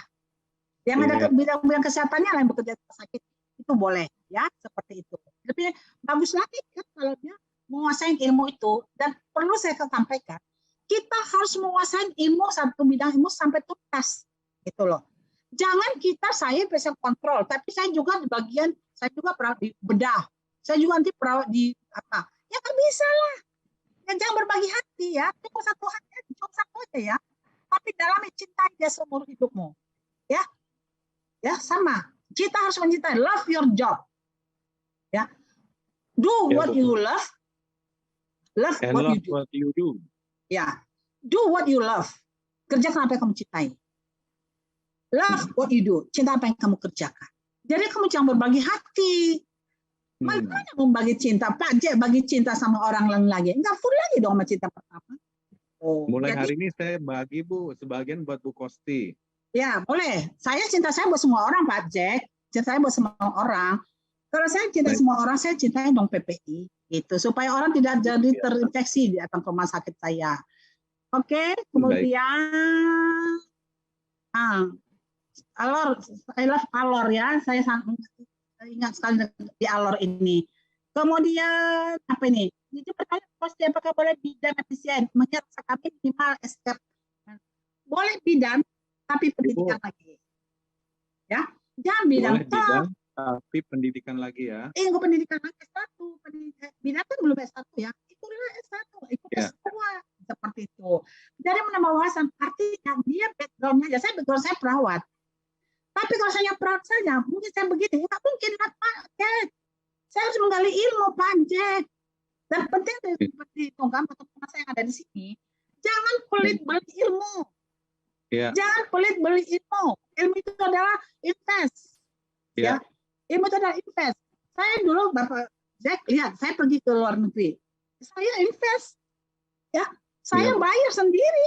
Saya jalani. Saya nggak mau beli emas. Emas sudah ada di rumah satu orang. Udah, nggak usah beli emas aja lah. Buat apa beli emas segala macam sampai ke mana dibikin? Nanti diambil pencuri itu. Tapi belilah ilmu. Itu akan bermanfaat buat siapa aja. Seperti itu. Baik. Ya. Kemudian sama habis ada Pak Uud ini. Kalau bidan boleh jadi efisien, maka kami pakai literatur yang mantap. Mengingat persyaratan PP Menkes 27 tidak disebut di sana. Tidak apa-apa. Itu yang PMK nomor 27 sebenarnya itu akan kami perbaiki. Tapi keburu kemarin itu 2019 2020 itu pandemik, sebenarnya kami sudah ada perbaikan-perbaikan. Ya, cuma belum lagi. Harus diperbaikin lagi. Jadi nggak apa-apa. Jalan saja, ya jalan saja nggak masalah. Oke, saya kira itu kali Pak. Ya Pak. Ya, ada satu lagi nih dari Surabaya. Ini Pak, satu mengenai, Pak. Buat Pak U tadi ya, berarti sudah selesai. Iya, Bu. Ya, ini dari Bandung Pak, Tulungagung. Ya. Kepada Komite PPI dan APCN berlaku berapa tahun untuk pelatihannya? Untuk pelatihannya pastinya Pak. Ini untuk pelatihan yang nggak ada Pak. Pelatihan IPCN itu, pelatihan PPI dasar 3 hari. Pelatihan APCN itu 1 minggu. Ikutlah seminar-seminar dan workshop. Seperti itu. Jadi seperti kembali lagi seperti tadi. Belum ada pendidikan seperti pendidikan formal. Seperti saya ambil FKM. Nggak ada. Ambil pendidikan S2. Nanti ambil S2. S2 saya PPI. Peminatan saya PPI. S3 peminat saya PPI. Seperti itu. Jadi kita mengembangkan diri melalui workshop-workshop dalam pelatihan-pelatihan. Seperti itu Pak. Ya nggak ada berapa tahun. Seperti itu. Bila rumah sakit tipe C memiliki efisien dasar dan belum ikut pelatihan tingkat lanjut dan juga tidak mempunyai EPCD, apa yang harus kami lakukan? Suaranya agak mendekat ke mic lagi, maaf. Aduh, ini tolonglah ini angin ini datanglah kok angin ke sini angin. Angin mamiri, Bu. Iya Pak, makasih. Sudah terdengar Bapak Jack? Sudah jelas. Jadi katanya ini di Master Wayan ini dia memiliki PCD dasar, belum ikut pelatihan tingkat lanjut dan tidak ada PCD-nya. Emang nggak ada dokter di sana, Pak Wawan? Nggak ada dokter, Pak Wayan. Masa rumah saya nggak ada dokter? Ambillah dokter itu, pasti ada satu, pilihlah, rekrutlah, carilah yang punya, pasti ada lah. Pasti itu pasti ada di sana. Setiap rumah sakit punya orang yang ekstrovert, punya gitu, ya. Tapi ini tadi, kita ketika memilih orang, jangan ada like and dislike. Harus right man, right place. Gitu loh. Tempat orang, tempat yang benar. Jangan ada karena suka tidak suka. Itu nggak boleh. Kita harus mendapatkan orang itu sesuai dengan kemampuan. Kalau dia masih efisien, masih dasar, yuk kenapa nggak ikut lanjut? Yuk kalau cinta sama PPI, ya cari dong dia sampai kemanapun dia ada. gitu. Ibaratnya Pak Jack, kalau saya udah cinta sama seseorang, dia kemanapun dia saya akan kemanapun dia akan saya ikuti, tanya saya kuasain dia, gitu. Sama dengan IPPI, kalau saya udah cinta sama PPI, saya akan ikutin. Ada di mana, seminar mana, ikut. Ada nih, ikut. Seperti ini, mumpung lagi gratis lagi. Orang tidak mau datang ke sini, harusnya datang dong. Gratis, ada pembicaranya Bu Kosti, yang pertama di Indonesia yang membuat inisiator pelatihan. Harusnya tertarik dong kalau cinta PPI. Tapi kalau nggak cinta PPI, Pak, apa itu PPI nggak perlu lah. Itu. Jadi ini adalah pilihan. Demikian Pak Jack, terima kasih. Baik, luar biasa sekali. Terima kasih untuk presentasi yang luar biasa dari Bu Kosti dan Pak Uhud. waktu masih ada 4 menit lagi. Tanya Nah, jawab saya langsung, mau Pak. menyampaikan beberapa. Pak, Iya, kasih Bu. tanya jawab Izin langsung, Pak, saya. biar mereka, Pak. Biar dengar suaranya, Pak. Ada yang mau bertanya langsung itu, Pak. Oh iya, iya, baik. Nanti habis ini kita berikan kesempatan 1-2 pertanyaan ya. Kita berikan buat yang paling jauh nih Bu, yang dari NTT ya. Kalau seandainya itu, kalau ada yang lebih jauh lagi, tadi saya lihat di Jayapura juga ada. Coba kita kasih kesempatan buat bertanya langsung kalau mau. Ini saya mau menyampaikan dulu beberapa pengumuman. Yang pertama adalah nanti sebentar lagi akan di-share feedback forum. Ini kita dengar banyak pujian tadi buat Pak Uut, juga buat Bu Kosti. Ada 1 pujian buat saya sebagai moderator. Terima kasih. Nanti tolong feedback forumnya bisa diisikan. Nanti juga misalnya ada hal-hal yang bisa diakomodasi oleh LARSI, misalnya bisa nggak bekerja sama dengan Perdalin untuk menyelenggarakan pelatihan-pelatihan untuk Bapak Ibu yang tempatnya jauh, siapa tahu PPI-nya bisa dengan momen seperti ini bisa dijalankan secara daring. Kemudian yang kedua adalah titipan dari panitia kontak LARSI, nanti bisa di-share di situ seandainya Bapak dan Ibu institusinya ada yang berminat untuk mendaftarkan diri untuk diakreditasi oleh LARSI, bisa ada di DM nanti, bisa juga di direct message di Instagram larsi.id. Jangan salah ya, ada satu lagi yang Larsi juga Bu Kosti, tapi yang satu lagi Larsi itu Instagram itu adalah untuk obat pelancar ASI, bukan lembaga akreditasi. Nanti kalau di DM di situ dibilang nanti ini nggak akreditasi, ini jual pelancar ASI ini kami gitu. Ya, jadi jangan sampai salah. Kemudian materi seminar itu disediakan ya untuk yang sudah melakukan registrasi. Jadi silakan absennya diisi, nanti akan disediakan. Kemudian yang untuk masih rindu dengan suara Bu Kosti dan Pak Uut, jangan khawatir karena di dalam YouTube-nya itu bisa di-streamingkan kembali. Jadi misalnya ada, wah ini bagus sekali nih, tapi kemarin nggak sempat ikut. Kamu ikutlah dengar suara Bu Kosti dan Pak Uut. Itu bisa, karena mulai nanti malam akan diabadikan selama-lamanya. Ada di YouTube, gitu. Begitu ya. Terus sedikit pengumuman dari saya. Mungkin ada yang mau bertanya secara langsung nih untuk kawan-kawan yang jauh ya. Ini tidak diberikan kesempatan bertanya untuk yang di Pulau Jawa. Tapi untuk yang di luar Jawa, silakan angkat tangan. 1-2 pertanyaan sebelum kita tutup. Juga menyapa tadi ya, ada kawan baru dari Rumah Sakit Santo Antonio, Suster Benedictus, itu juga luar biasa. Kemudian ada undangan ya Bu, tadi dari Ibu atau Bapak Yeni EB dari Jayapura, katanya Bu Kosti sama Pak Uut bisa nggak memberikan seminar langsung di Jayapura, katanya begitu. Baik dari RSD Kalabahi, silahkan bertanya. Mohon dibantu ya Bu Titi untuk di-unmute dari teman dari Kalabahi ini, dari Nusa Tenggara Timur. Alor, luar biasa pantainya di sana. Senang sekali. Ya, betul. Baik, terima kasih buat waktu dan kesempatan yang diberikan. Salam hormat Bunda. Halo, salam cinta Alor. Cinta Alor. Di sini yang saya mau tanyakan tadi sesuai dengan penjelasannya Bunda dari awal, kalau untuk seorang IPCN itu perawat pendidikan minimalnya itu seorang nurse. Nah, tadi juga sempat ditanyakan apakah seorang bidan bisa menjadi seorang IPCN atau tidak, Bu? Kalau bisa, pendidikan minimalnya berapa? Apa, Bu? PD3, P1, begitu ya, Bu ya? Ya. Baik.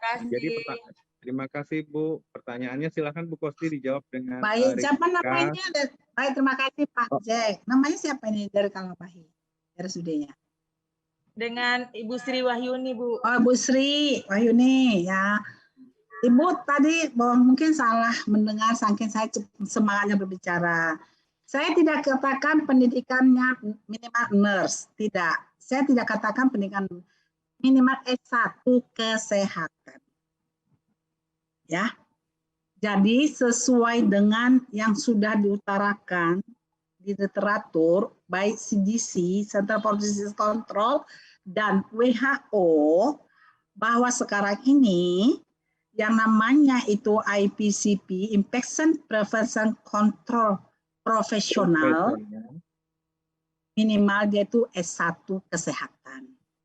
Memang pada umumnya lebih banyak background-nya dari keperawatan, nursing. Dia bilang nursing, bukan nurse, nursing. Ya, nurse. Itu. Bukan ke profesi nurse, bukan. Tapi nurse, perawat. Seperti itu. Dan tidak menutup kemungkinan, boleh juga background dari yang lain, 20% dari yang lain. Dan siapa? Dokter bisa. Artinya dokter umum mau ngambil ini tentang PPI. Atau dia seorang bidan, atau dia seorang, jadi bidan harus ikut pendidikan lagi S1, begitu. Awalnya dia bidan tapi ambil pendidikan S1. Kemudian bisa dari ATEM, gitu. Bisa dari public health, gitu. Itu Bu. Yang penting dia orang kesehatan, seperti itu dikatakan. Karena nanti dia akan dilatih untuk PPI-nya. Kita tidak melakukan asuhan keperawatan, ya Bu ya. Tadi kan saya sudah bilang, menambah peran. Saya sejak menjadi pasien kontrol tahun 1999, ya 1999 saya masih sebagai kepala ruangan UGD sebagai PCN. Tapi tahun 2000 full time saya langsung jadi pasien kontrol, tidak pernah melakukan asuhan keperawatan. Tapi saya tahu intubasi, pasang ventilasi mekanik, tahanan sentral vena lain, saya tahu karena saya ikut itu di UGD seperti itu.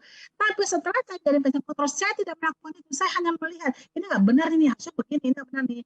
Maka saya belajar PPI, bagaimana mencegah terjadinya infeksi saluran kemih dari segi PPI. Itu nanti ada bicaranya, ada bundle insersi, ada bundle maintenance. Seperti itu. Itu nanti kita pelajarin.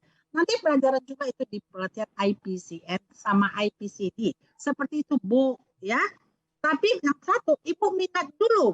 Kalau Ibu nggak minat nggak bisa. Gitu. Dan dua, dan juga harus orang yang extrovert. Tahu Bu extrovert? Nanti lihatlah dan share. Kalau Jawahari Window dia adalah di share. Ya, share-nya itu sangat luas. Jangan orang yang blind, jangan orang yang tertutup atau orang yang tertutup diri, nggak mau berbagi, enggak. Seorang pasien kontrol harus siap berbagi. Dan ingat, no money oriented. Terima kasih, itu saja. Terima kasih banyak Ibu, Bapak dan Ibu, masih banyak sebetulnya pertanyaan-pertanyaannya, namun waktu juga yang membatasi kita. Mohon maaf ini sudah 4 menit dari target waktu. Mungkin kalau bisa kita simpulkan, kita sama-sama sepakat bahwa kita belajar cukup banyak hari ini dari Pak Uut, dari Bu Kosti.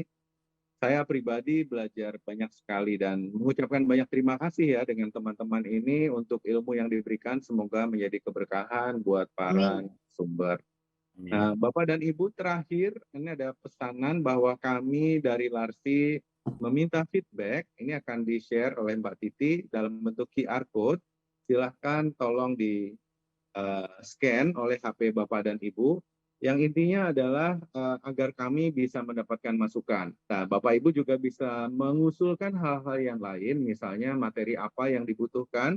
Karena setiap minggu LARSI mulai hari ini selama 2 jam setiap Sabtu itu akan memberikan informasi-informasi yang semoga bermanfaat untuk rumah sakit di seluruh Indonesia. Adanya pandemi ini ternyata mengakselerasi digitalisasi sehingga seperti kita saksikan ternyata menjadi ekualitas ya. Tidak terlalu Java-sentrik, namun rumah sakit yang di NTB, NTT, Ternate, Tidore, dan di tempat-tempat yang terpencil yang mempunyai rasa haus dan dahaga yang luar biasa terhadap ilmu juga bisa terpuaskan. Mungkin dari saya atas nama Panitia LARSI juga dari kedua narasumber mengucapkan banyak terima kasih ya Bu. Luar biasa Ibu, luar biasa Bapak. Dan mohon berkenan Bu Kozi kalau boleh meninggalkan nomor WA-nya di kolom chat sehingga yang ingin bersilaturahmi, menyapa atau mungkin minta bantuan atau hal-hal yang lain bisa mendapatkan manfaat. Karena kita lihat Ibu tuh betul-betul jatuh cinta dengan PPI ya. Yes. S2, S3, dan passionnya luar biasa. Baik, Bapak dan Ibu, kita cukupkan kebersamaan kita pada hari Sabtu pagi ini atau di Papua sudah Sabtu siang. Semoga bermanfaat untuk Bapak dan Ibu sekalian. Dan mari kita cukupkan bersama-sama dengan mengucapkan syukur kehadirat Tuhan yang Maha Kuasa. Untuk yang beragama Islam, kita ucapkan Alhamdulillah. Alhamdulillahirabbil alamin. Mohon maaf atas lebih dan kurangnya, dan sampai jumpa hari Sabtu depan.